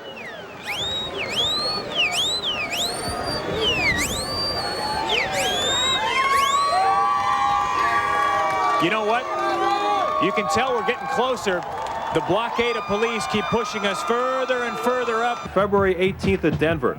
Pippen scoring a career-high 47 points, and the Bulls racked up a season-best 134. But when it comes to piling up points, no one can top Jordan. He hung 50 on Seattle in a rematch of the '96 NBA Finals. Then on April 6th, Jordan passed Oscar Robertson as the 5th highest scorer in NBA history. And remember, Michael missed most of 2 seasons while playing baseball. The Bulls racked up win number 69, April 14th against Toronto. And even though they lost their final 2 regular season games, the 69 wins tied the second-best total in NBA history. The playoffs got off to a bit of a shaky start, even though the Bulls swept Washington in 3 close games in round 1. Pippen finishing off the Bullets with a dramatic dunk to win the series clincher. There was more uneven play in round 2. Mookie Blaylock's long-range bombing allowed the Hawks to steal Game 2 at the United Center. But the Bulls came back with a vengeance. Jordan's dunk over Dikembe Mutombo setting the tone for the Bulls to close out Atlanta in Game 5. The Eastern Conference Finals against Miami featured several physical run-ins between Rodman and Alonzo Mourning, and Pippen wound up with an ugly souvenir of the latest battle with the Pat Riley team. But the champs would not be intimidated and put the Heat out in 5 to earn another trip to the NBA Finals. I hope you're rolling your VCR there. A nice little regular season and playoff recap for you. The buses getting ever closer, just passing Canal Street. Of course, there's Reinsdorf right there. Of course, the man of the hour. People are all asking what Jerry Reinsdorf, the 2 Jerry. En esa cancha, en ese United Center, nosotros no podemos olvidar. Es un recuerdo que lo tenemos ya con nosotros y creo que nos vamos a morir con él, ¿no? Y como te hablaba acerca of what looks like a rather lengthy program here. I'm going to guess this is maybe a 45, 50-minute program.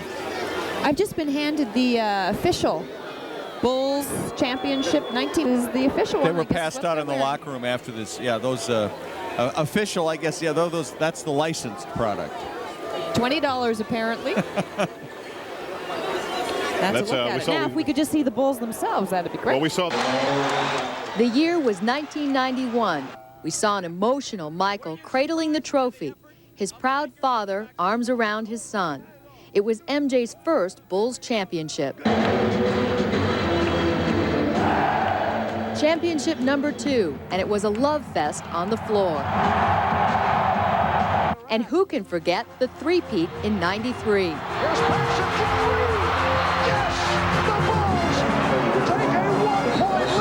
And then there was last year.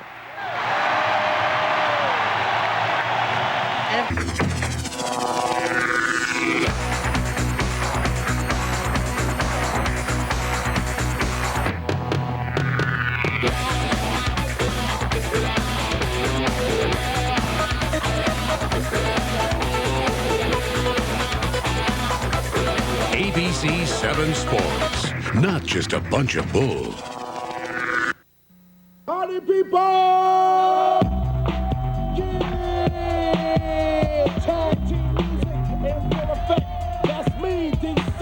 Welcome back to ABC. 3, but when the guy with the ball can do that. Great defense, Scottie Pippen, and here comes Jordan. Jordan putting moves on Stockton. Jordan putting moves on Stockton. Going the distance. NBC. I told you that artwork. That's really pretty. Absolutely beautiful. And look, it's quite big. But is that supposed to be MJ in the middle? I don't think so. That's not MJ. You can tell by the cranium. Allison Payne. And Scottie Pippen really played his best postseason of his career this year. That's the price of fame, Robin. We see you, Robin. He's a star. Such a burden, Allison. Robin, if you find out who it is in that yellow Porsche, let us know, okay?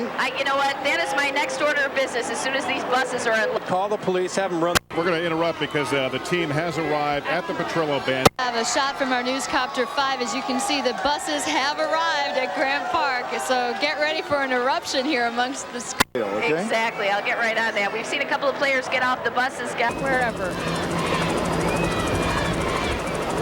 And here they come. Now, this is a ground level shot now. You can see, who is this? That's Steve Kerr.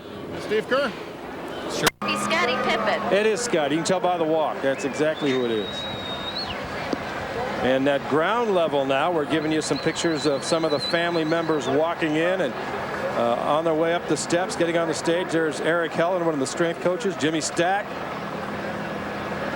This is always a big event for. And everybody's got their championship. Not as big as that. Victory. That was I think there are 6-7 teams that are in one class, and then you have the other 20-so teams in the NBA. The Mets to Kinga. What a lucky guy he was, huh? They put him on the roster the last couple of games of the year, and he got a ring. There's Bill Wennington, who's been hurt, but was a vital contributor. Big important part of getting him there. That huge three-pointer. Oh, man, that three-pointer. There's the man himself. He hit the game-winning shot in Game 6, and Margot Kerr, of course, Tony Kukoc.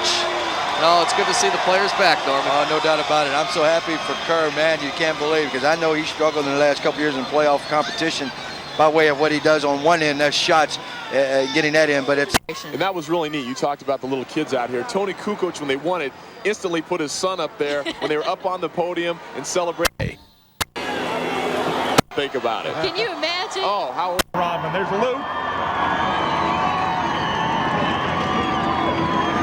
And Luke's family as well. We also see Scottie Pippen along with his fiancée. Scottie Pippen, who is scheduled to get married in a couple of months now in the offseason. Robert Parrish, who has said that he will be retiring after this season. Ron Harper. They're going to have to, once again, they're older. They're going to have to straight this thing, and they can do it. There he is, folks. Michael Jordan, the NBA Finals most valuable player, the world's greatest ever, making his way inside the Petrillo Music Shell here as we're about to begin. Where was Dennis in that? We haven't seen him yet. Now, the crowd has not speak of Dennis. seen this picture. There he is. There he is. What do you want to do? What do you want to do? All this unfolding is a nice, cool breeze just coming off Lake Michigan. We got to calling his agent right now, trying to figure out how much. Joe, you go down, right?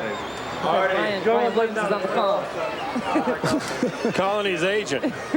Guaranteed.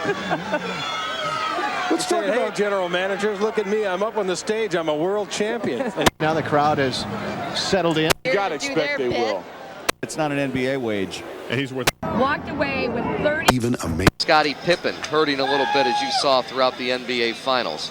Ron Harper, Randy Brown, guys suffering with injuries. Dennis Rodman with the knee. Una agrupación musical fabulosa en los Estados Unidos. that team, he was such a boost offensively when they were down in the mud and not being able to score any points. He really did a job for him. Stroke of genius on his part, too. He could have gone elsewhere.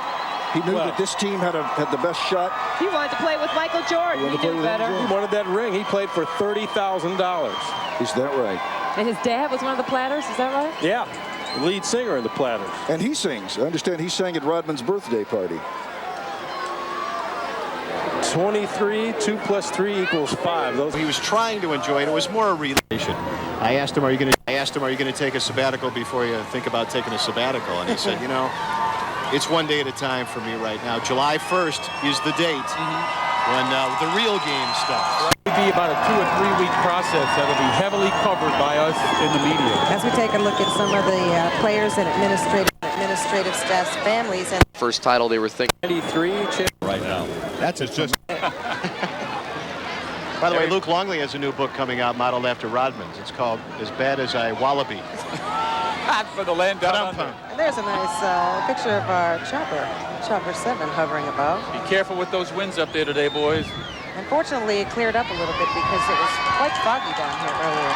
seems like a lot of people stayed home because you can see the back of the Grant Park there. This is not the biggest crowd we've had by far. Well, this morning, though, even on your way down here, and most people are already down here, you can see from our coverage this morning that it was pouring. It was really a terrible day. But the crowd is big enough, and Janet Davies. We can see that picture. You Whoa. I am. I just have to lean into the crowd. Vince, we have some young Bulls fans here. You know, Dennis Rodman had another controversial season, record fines, all sorts of things happening with him. What do you think?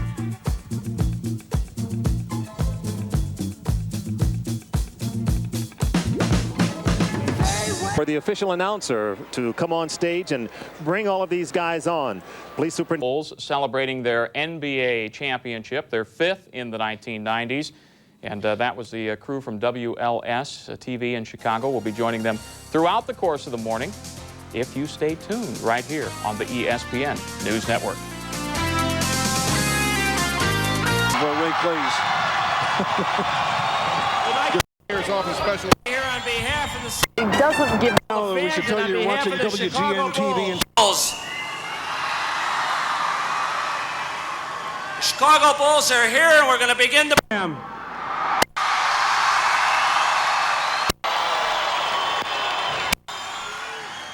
First of all, someone that you're all familiar with, ladies and gentlemen, the Bulls brothers.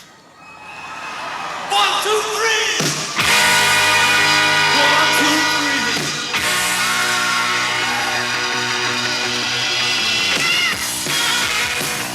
1990s, the party's on.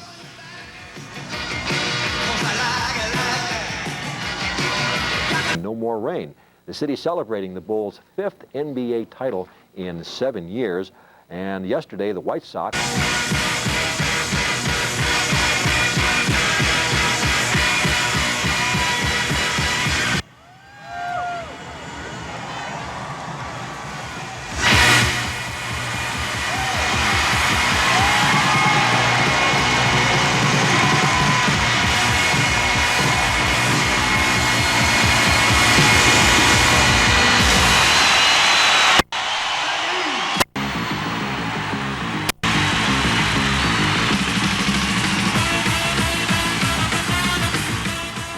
Brothers.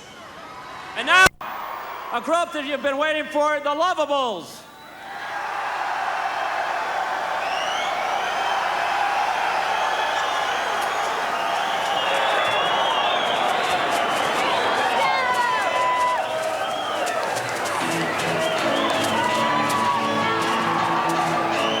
Mark, we'll be back with more of it right here on the ESPN News Network.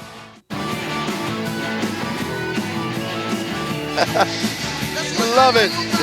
Having fun here, folks, live on Sports Channel. Watching the Lovables and Bulls. His play down the stretch run there. How was his legs feeling?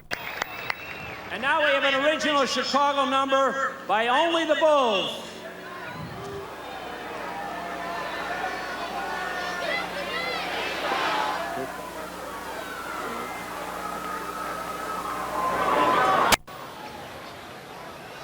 Got a little musical group coming out next.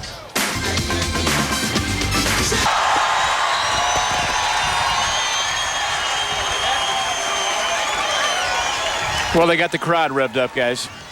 Only the Bulls, the name of the song. I'm not sure who the group is. I recall they debuted it last year on this stage, if my memory serves correctly. They played it all the time, all year long at the United Center. That would make it a bestseller locally, at least. Yeah, they call that now the theme song. We have one more great number for you featuring the Lovables, the Bull, and Double. Let's have a nice round of applause. The Lovables.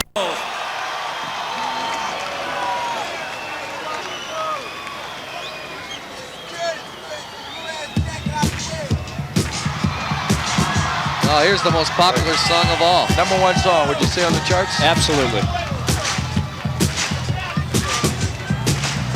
You know what kills me? A number of teams 3 to 4. use this now too. Go get your own tune. But you know, when you got success, everybody likes to follow up with that. And same with the personnel on the floor.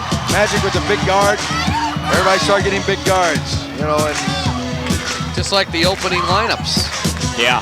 Teams in the arenas now use the same song and the spotlights. And of course, you know that the team that started the lights on was our late 77 team. I remember Artis that. Gilmore. I remember going to that game, Norm. And I called the front office of the Bulls. My dad got tickets. We didn't have season tickets. He got tickets to a Lakers game, and I called the front office to ask if they were going to shut the lights off again. That's how big a deal I thought it was. That's when it first started, because the rest of the league started complaining that why you do it for them and not for us at that particular time. And did it fire up you guys? Actually, the first time they did it, I was like, whoa, what's happening here? And it did. It was like a rock show or something. Right. And the noise in there was light on you. And that was a great run at that time. So it was fun doing that.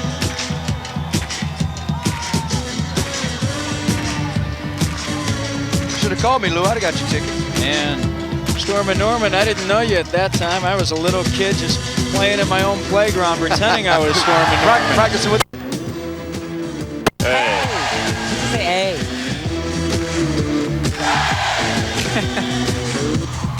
Say Van Leer. Hey. Too You short had to be rough slow. then. You had to be more on my side, man. Video in the making right there. That's a tradition there. If they don't play that song, it's not a Bulls rally. Gary Glitter, come on down. All right. Yeah. And not to overlook Benny. Did Benny get out in the middle of that? Yeah, he's up there. There he is. He's over there in the corner. What's coming up next, Dan? Johnny Kerr is next. Let's hear it for the Lovables and Benny DeVoe and DeVoe. And now it's my pleasure to introduce a man that needs no introduction, the voice of the Chicago Bulls, Chicago and Johnny Red Kerr. for the 5th time, Red Kerr is MC of the festivities. Oh, yes, I knew the sun would shine on Celebration Day. We got a great program for you today, but to start it off, a Chicago recording artist, Jesse Campbell, with our national anthem.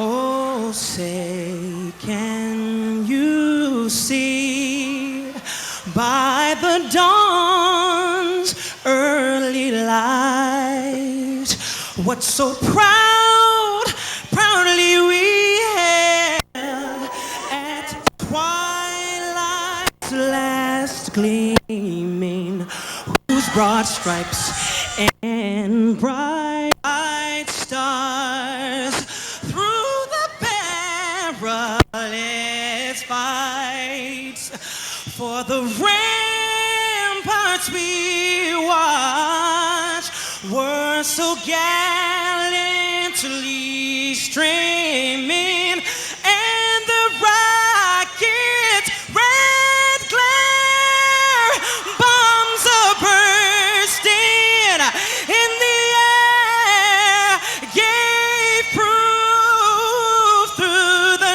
night that our flag was still there. Oh, say, does that star-spangled banner yet wave for the land of the free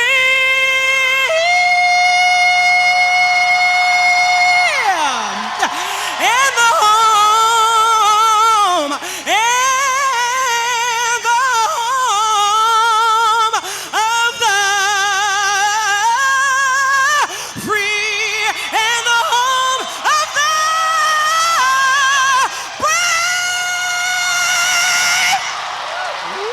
Man.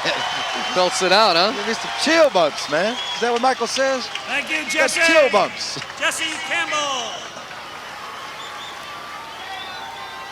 All right, let's get warmed up.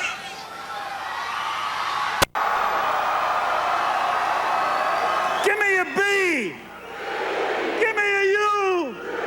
Give me an L. Give me an L. Give me an S. What do you got? What? What? Yeah.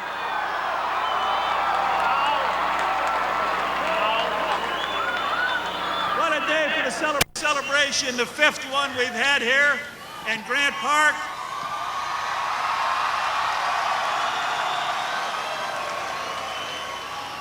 Another historic day at Comiskey Park. The Cubs and the White Sox will meet for a first time. I love it.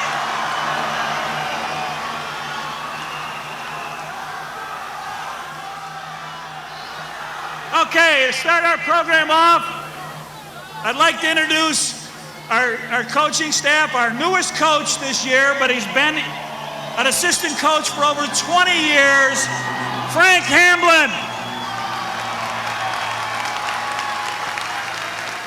Michael said he'd get him a ring, and he did.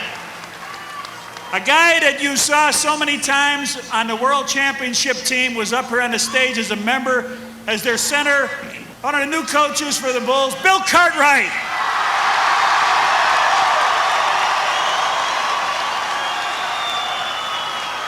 Bill's out scouting.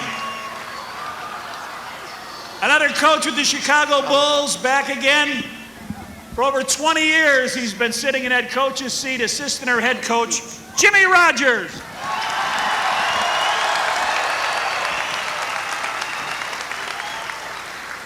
Well, Frank's been around over 20, Jimmy over 20, but how about a guy that's been in this business, college and professional, the Bulls, architect of their offense, 50 years, Tex Winter.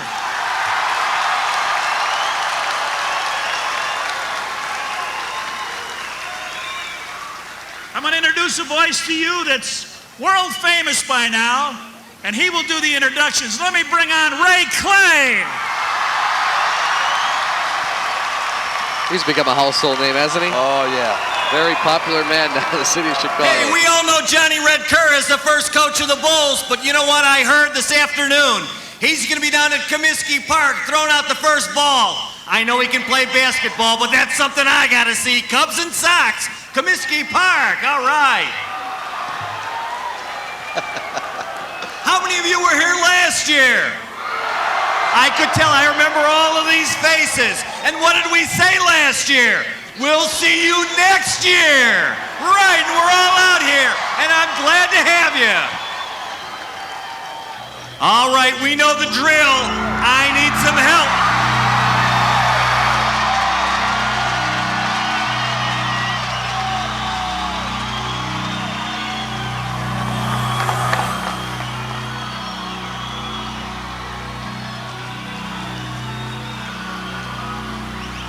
All right, get ready. And now, the starting lineup for your world champion Chicago Bulls. And a guard from Michigan State, Matt Steginga.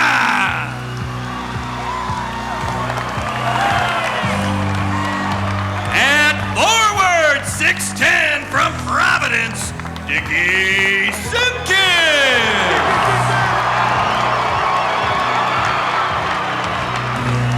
And a forward, 6'8" out of Alabama, Jason Caffey.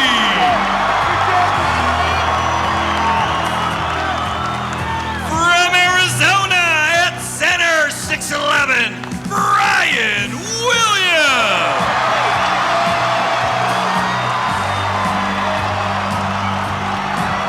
At center, 7'1", from Centenary, Robert Chief Harris.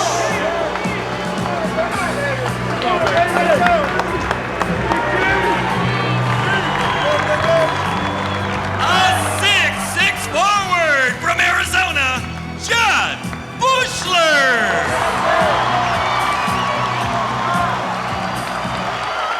At 7 foot, a center out of St. John's, Bill Wennington.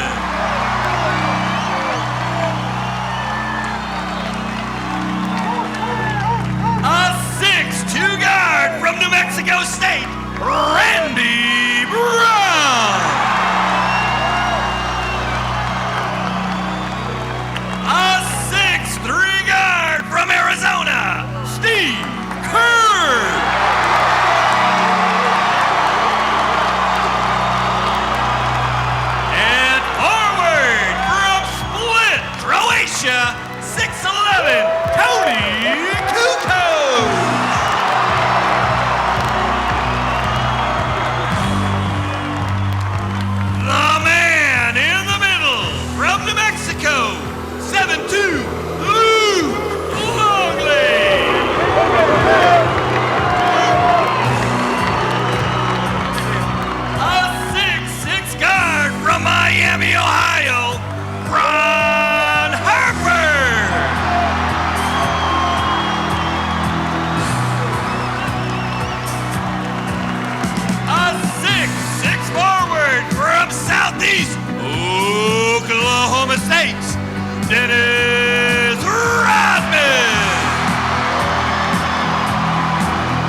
Isn't that amazing? 5 trophies. That's a heck of a sight there. Wow. All right, let's get a little serious.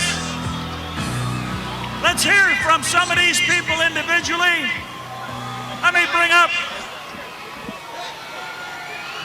the coach of these 5-time world champions, Phil Jackson.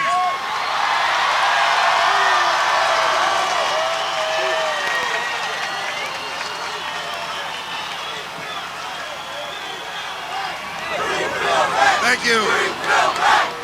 Thank you, Chicago fans.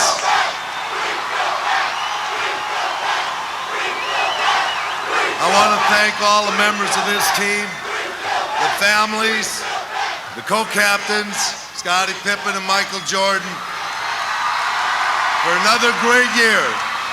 Thank you very much.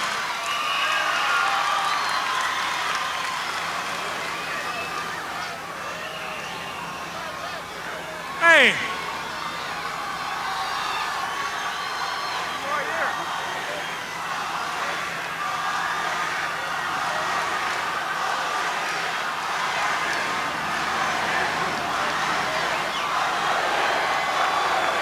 Fans are yelling, "One more year."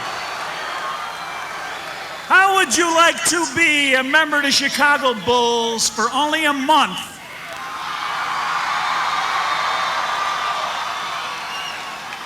And earn yourself a position to play in the championships and win a world championship ring? Well, I'll tell you what, that's exactly what Brian Williams did.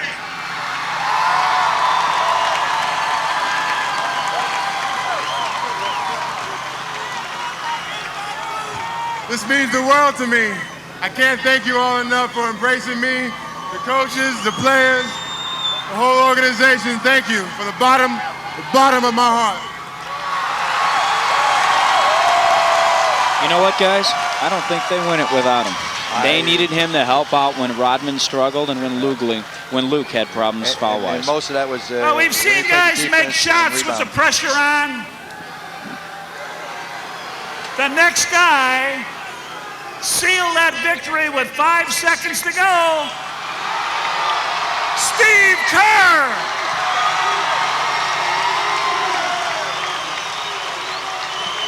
Thank you.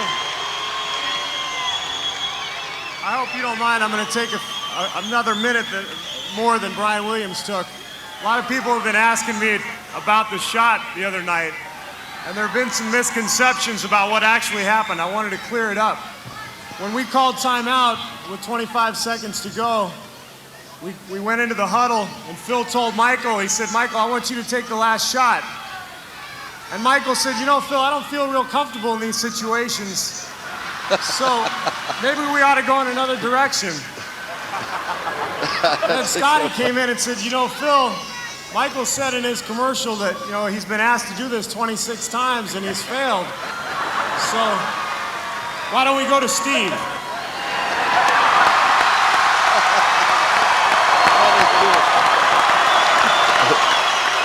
Oh, boy. So I thought to myself, well, I guess I got to bail Michael out again. Oh, beautiful. But I've been carrying him all year, so, you know, what's one more time? Anyway, the shot went in, and that's my story, and I'm sticking to it. Great story. That is a great story. It's like catching a fish. By the There's time a it gets guy home, that it's a was different story. bothered Huh? with foot injury most of the year, played under duress, and it affected his three-point shooting. But when it came time for the finals, he brought that eye and a three-point field goal with him. Tony Kukoc.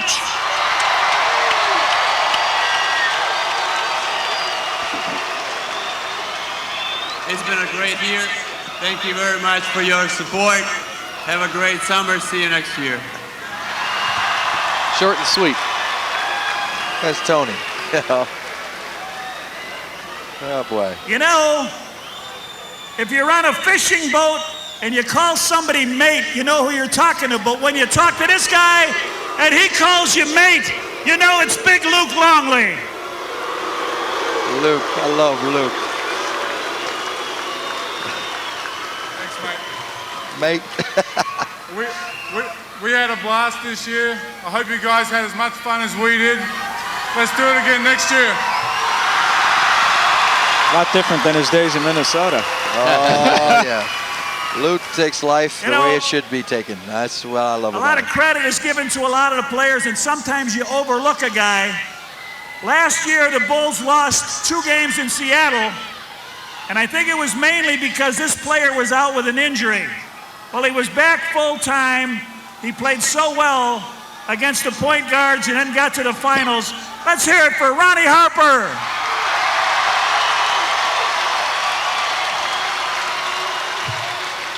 I'd like to say thanks to my teammates, the coaching staff, the organization, and the fans of Chicago. And hopefully, they can come back and we do it again. Because we know he'll be back. Yes. Oh, yeah. He still has 2-3 years left on his deal. Ron is very well The next guy I'm going to introduce has been waiting for the playoff shares to be distributed because he doesn't have a whole lot of money left. Let's hear it for Dennis Rodman.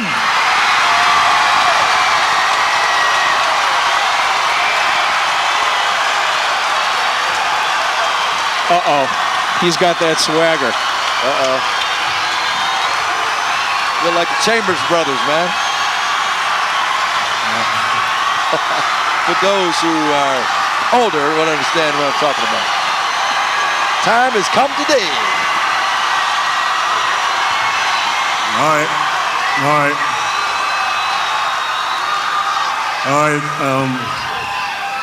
I'll keep this show and I keep it clean. All right. All right. You know, a lot of people have criticized me for a lot of things I've done, a lot of things I've said. And the NBA have done a lot of things to me to try to keep me down. But, you know, and a lot of things I've said about the Utah people and people that live in Utah, I apologize for that. But you know what? You know, it's just so much you can do to kick a man down. But I said, to hell with the NBA, I'll be back, baby.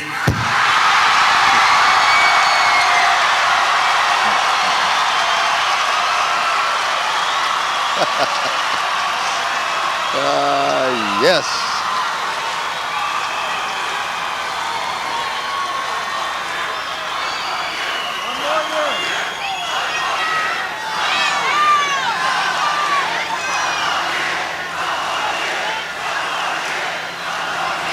Okay.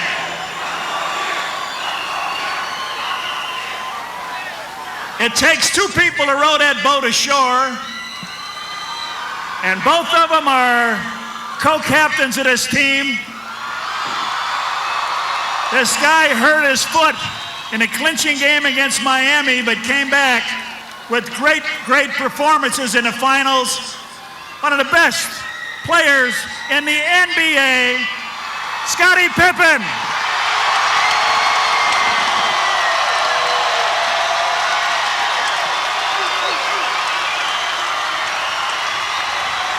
Thank you.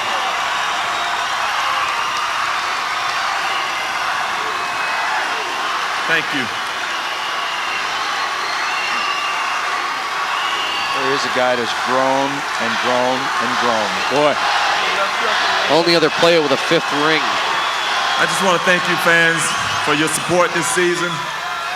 I've been here 10 long seasons. We've been able to niche out 5 great championship seasons. And we look forward to bringing it back with number 6.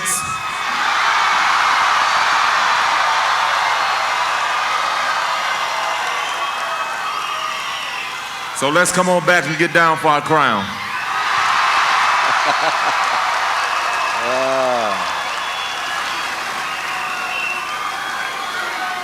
Some people can say MVP once, or twice, or 3 times, or 4, but how about the finals 5-time MVP, Michael Jordan?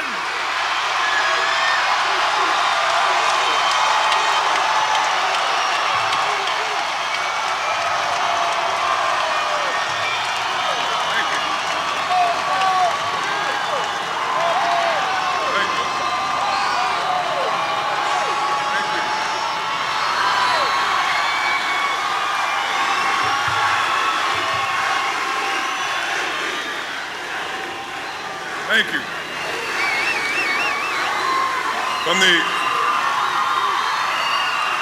all the players and all the coaches and all the Bulls organization, we want to say that this championship goes out to all the working people here in the city of Chicago that goes to work every single day.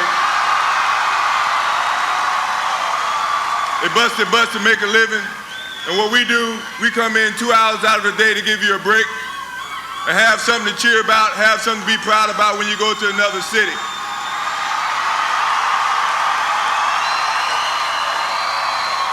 So hopefully, come 1998, you guys can go out and celebrate and go back to every city and say we won number 6.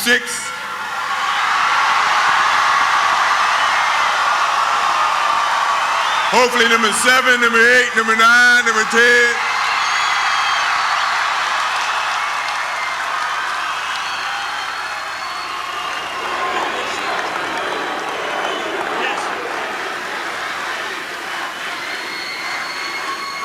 I'd like to bring back Jim Sheehan now for a presentation to the players and coaching staff. We're going to ask Michael Jordan to come back up, and all the players. We have a gift from all of you, the fans of Chicago. Thank you very much. Michael?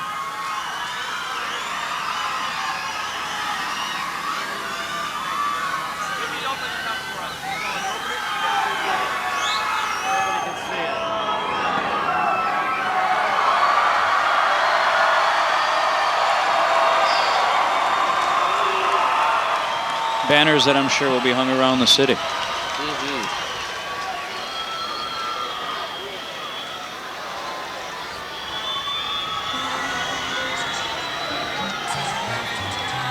These gifts are being presented from you to the players. Let's have a nice round for the 1997 World Champion Chicago Bulls.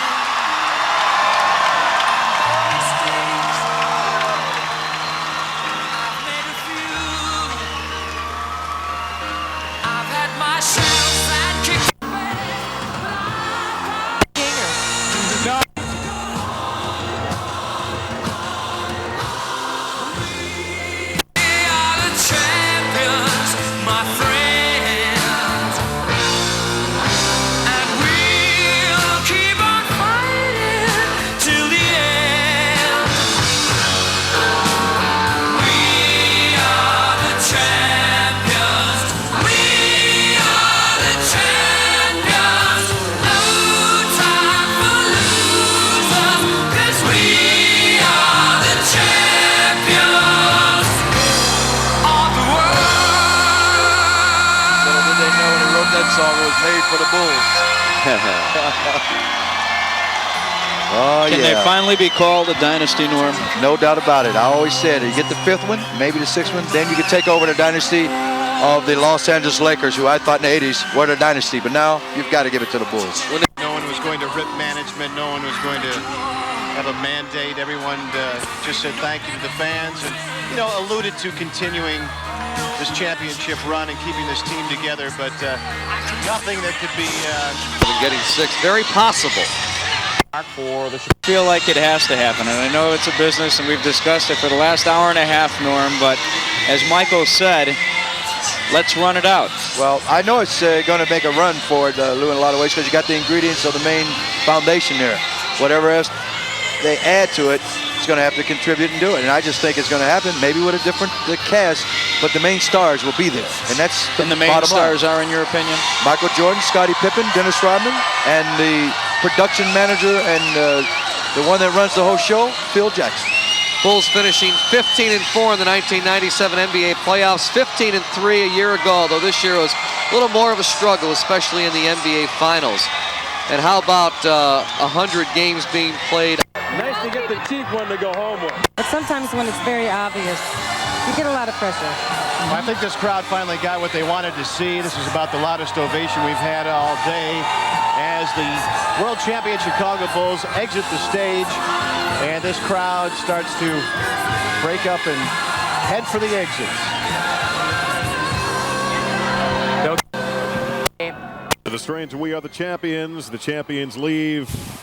He's an important part of this. In fact, he kind of petered out. Rodman problems all year long. I mean, the for Michael to play at the top of his game, and you know how hard he works in the offseason to keep in shape, I would think he could most definitely play 2 more years, as we said. After that, he might be hitting the downside, but a couple of more years, certainly not out of the question. Well, they definitely want next year anyway. How about that Steve Kerr story? Was that great or what? That was terrific. Steve, did I make that shot, Kerr? It was terrific. As Scottie Pippen said, we got to go down for our crown. I love that. As usually, an extremely well put together, well organized event. I'll tell you what, though, you guys. It's going to be a drenched out thing. Nobody's going to show up. But of course, the guy. To argue with success, and as Coach Jackson with one of those banners, I presume these are the banners we'll see hanging on light poles in Chicago. And I think they have a problem. They're going to have to either shrink the typeface or get 2 banners, because next year there's not room for 98. Longer banners, I guess. It's been, people waited here so patiently. It was a short program, but what a sweet program it was. I felt the same chills we felt during 91 and 92 and 93 and so on. A real emotion in this crowd, and I think the threat that this group could be broken apart even brought more emotion to the celebration. Sure, it brings more urgency and much more... Title number 6. And then Scotty's was kind of cool. Get down for... Back on the bus, headed... Berto cars Center, at the wherever they're Berto going to be. They break up for the summer, and of course... Hold your favorite hits, Saturday, June 28th, live on pay-per-view. Will be a big part of this offseason. In fact, Michael told us, Linda, in the locker room after the game that he said that play had been because he had sunk the shot.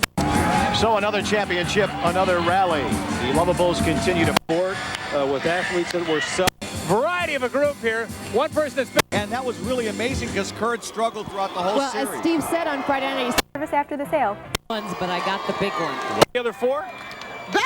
Better, much better. You said you got a better seat. How'd you do that this time? I met Keith Boston from the Houston Oilers, and he gave me a pass to get up here. Ooh, you got connections. How about you? Number 4 now for you. Right, I think this has been one of the better turnouts for me because I've been able to get up front every time, fortunately. But I like the organization in the event of how they had the line set up. What was your favorite moment? The favorite moment for me was when the Blues Brothers came out and did their singing. Attaboy, thank you. All right.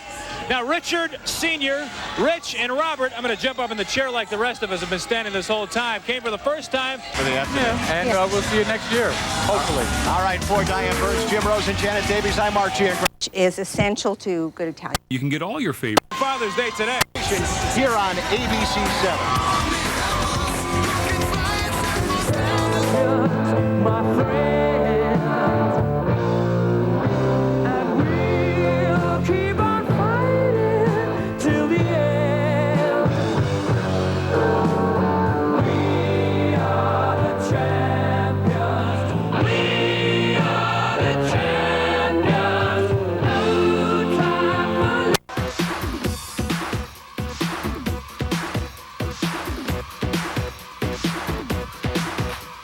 Was that a flashback like little John Paxson? You stepped up and had your moment. People have compared me to John in the past, but I've never hit big shots like he did, so I'm glad I could at least make one. My curtain calls. You brought me fame and fortune and everything that goes with it. I thank you all, but it's been no bed of roses.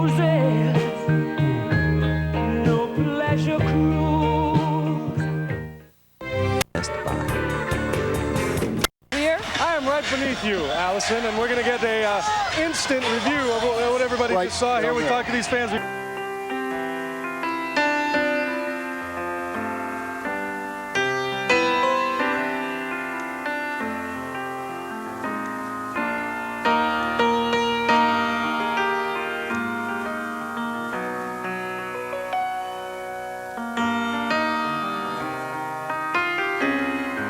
Dennis has said he'd work for free. It's not about really emotional. Those fines. Yeah, he didn't make a whole lot of cash this year, did he? I don't think he donated most of that to NBA charities, I think. And to a personal injury lawsuit. Yeah, let's relive a couple of those rally moments right now. Let's listen to what Michael and Scotty had to say to the crowd here just a couple of minutes ago.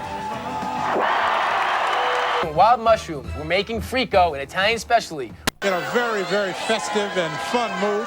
Let's go up to Jet Copter 5 and Phil Rogers. Phil. Warner, I wish you could see what I see down here. You know, I really had a better seat than you did. I don't know how to tell you that. But take a look down below us here from Jet Copter 5. You can see the crowds just starting to leave Grant Park. Now, it is true it was a mud hole, and it is true that a lot of people...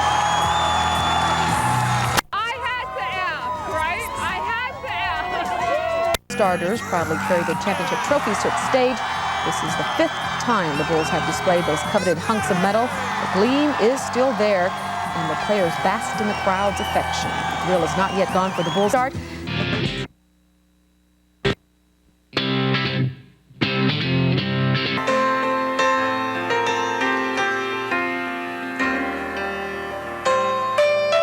No idea what was going on with her.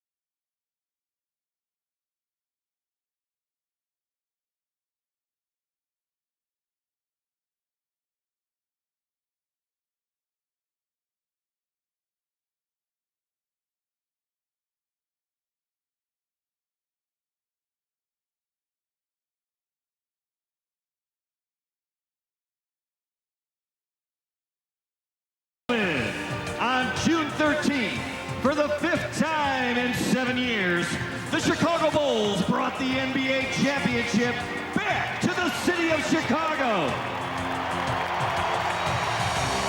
We now direct your attention to center court and ask that you join in paying tribute to the team of the 90s, the Chicago Bulls.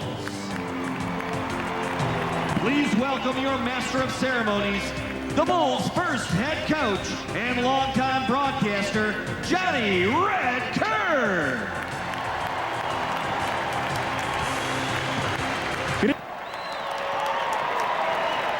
In the past 2 years, the Bulls have won 141 games and lost only 23. 72-10 2 years ago. Last year, 69-13. In the playoffs, 30 wins and only 8 losses for these champions. Through the 2 years, they've had some great honors. They've had the Executive of the Year, the Coach of the Year, the Most Valuable Player in the league and in the playoffs, the 6th man, the leading rebounder. They've had some great, great players, and we're here to honor them all tonight for the deed they accomplished last year. But first, there's a vanguard in every sport, a leader, and let me introduce you to the best commissioner in the history of sports, David Stern.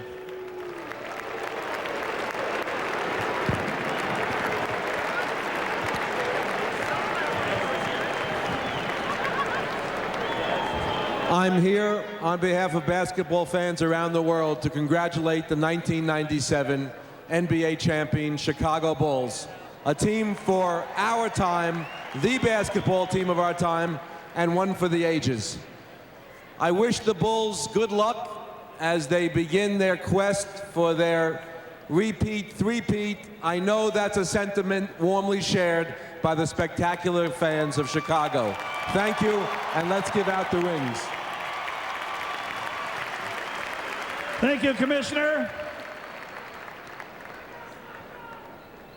The first to receive his ring, assistant coach Tex Winter.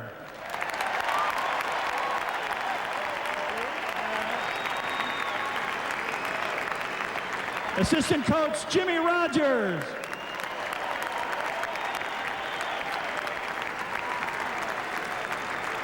Assistant coach and his first ring, Frank Hamlin.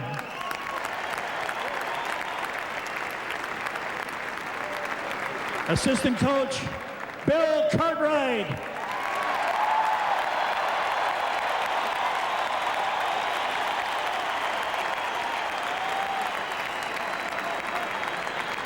Assistant Vice President of Basketball Operations, Jim Stack.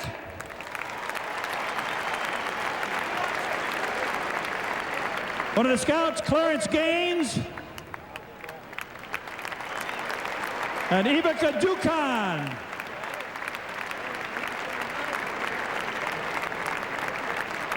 The trainer, Chip Schaefer.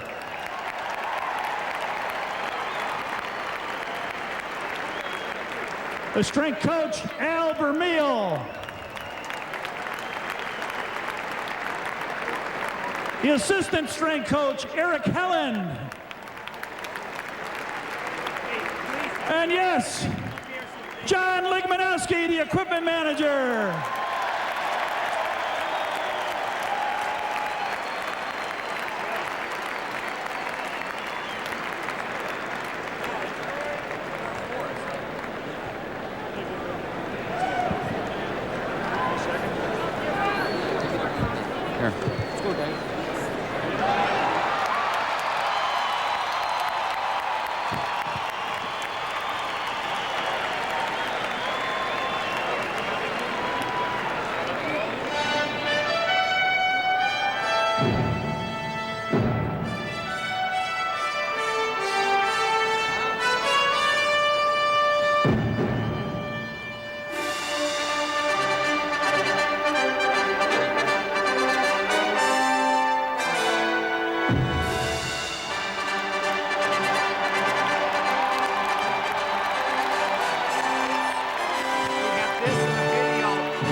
ladies and gentlemen, once again, Johnny Red Kerr and Commissioner David Stern.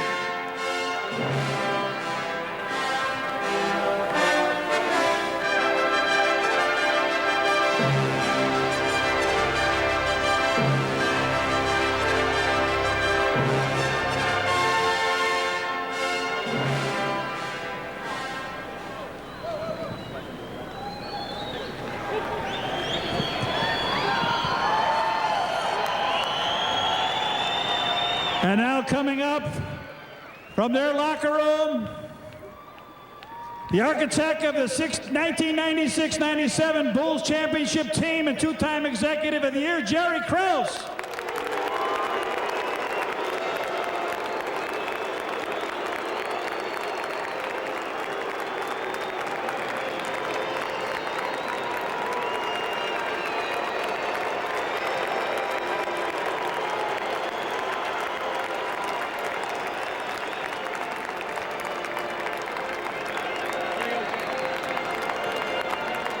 Phil Jackson, the coach.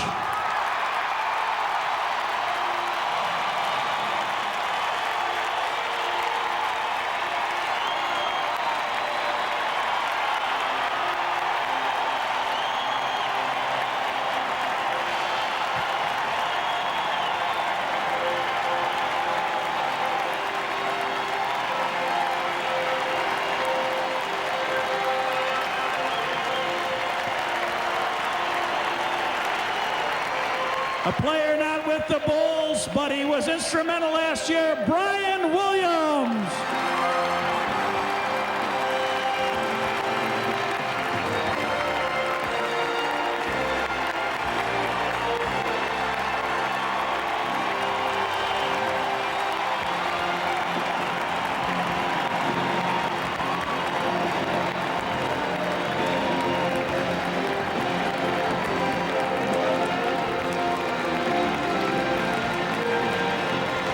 Jason Caffey.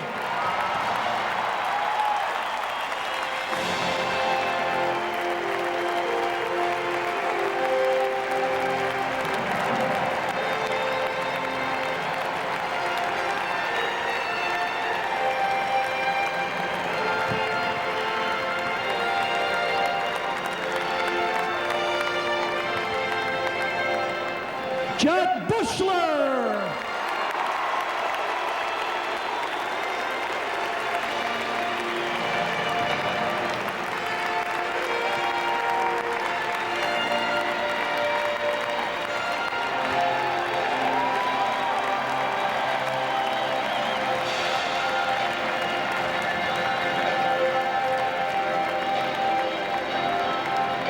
Bill Wennington.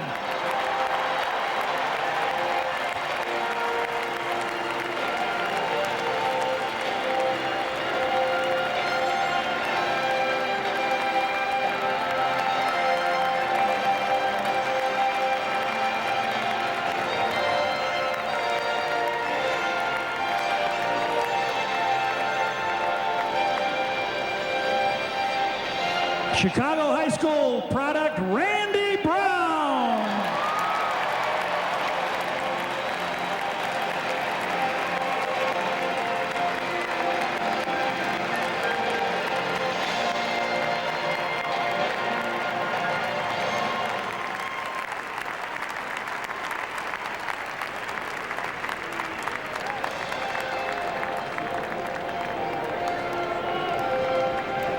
Steve Kerr.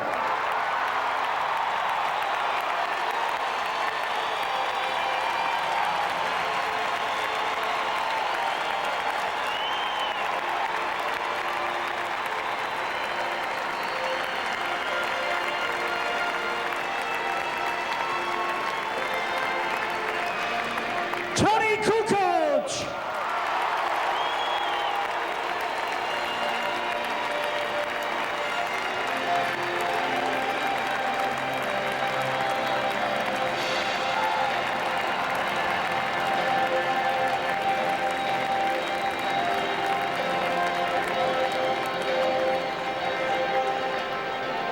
Luke Longley.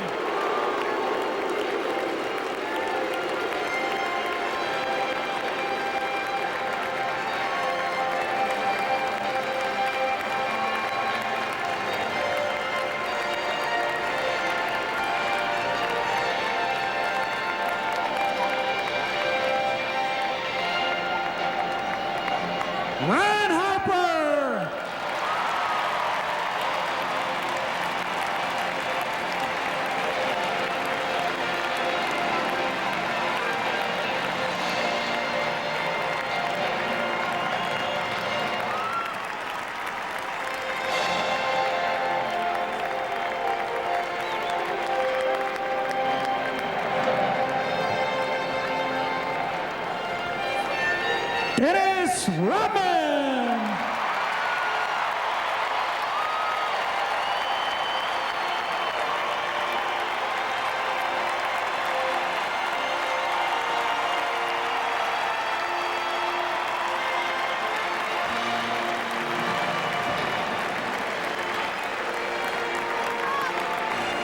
Scottie Pippen.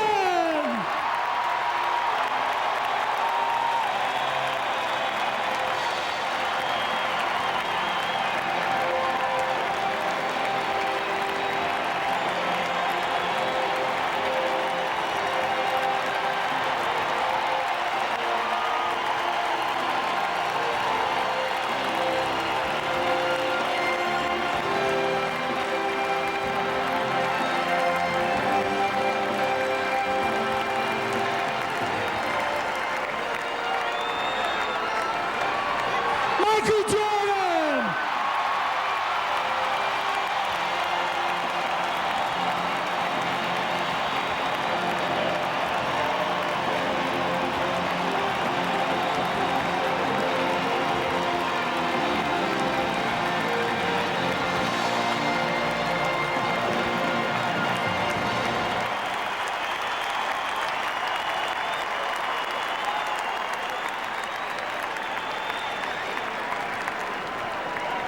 And this is your championship, Chicago Bulls.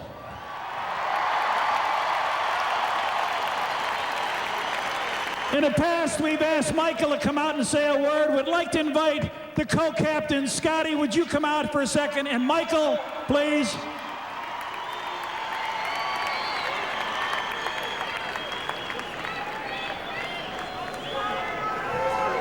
Scottie.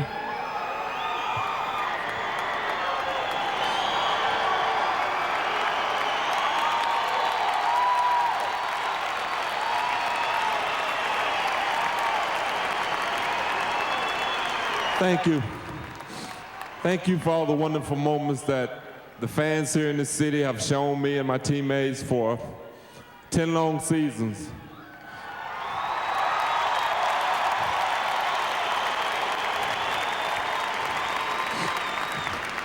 I'm very happy throughout my career here in the city of Chicago that I've been able to give you fans as much joy and pain that us as players have suffered on this basketball court. Thank you for all the support that you pulled with us when we were down.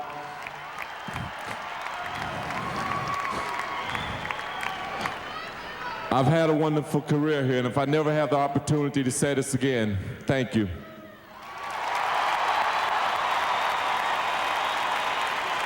Michael.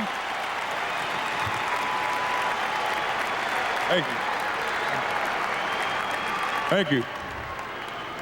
To all the fans in the city of Chicago, if you guys remember in 1984 when they drafted Michael Jordan to the city of Chicago, he'd never experienced. I said then when I got here in this city that we would be champions by the time I leave. Well, we're a 5-time champion going for 6. If we never win another one, we're certainly going to win the 6th one.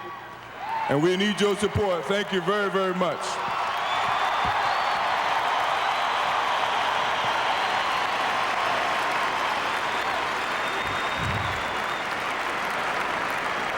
Now that the players will turn around, as you know, there are 4 championship banners hanging from the ceiling here.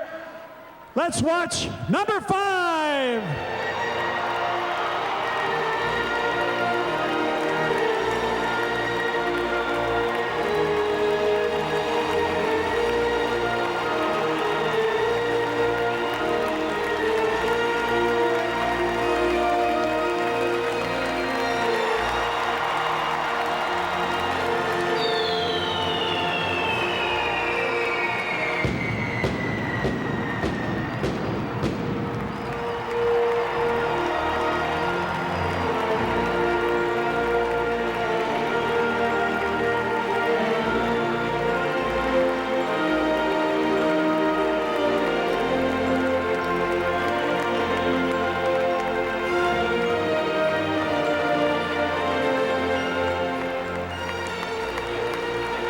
Ladies and gentlemen, the Bulls are challenged again for a repeat, a three-peat This would be their second. They want to go for 6.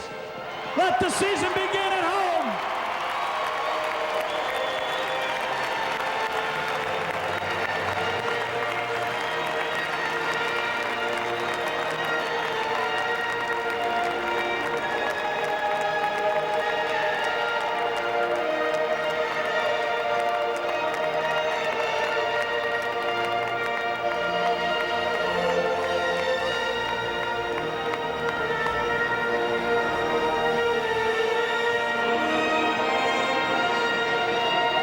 Well, you could see this 5 times or you could see it 500 times and it would never be enough.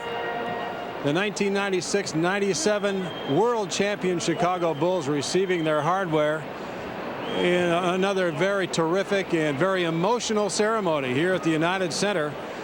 Scottie Pippen certainly capping off the evening with a tearful thank you to the Bulls fans here at the UC tonight for all their support over the years. We thought for one moment, one unconscionable moment, that we might be hearing a retirement statement there, but that wasn't the case.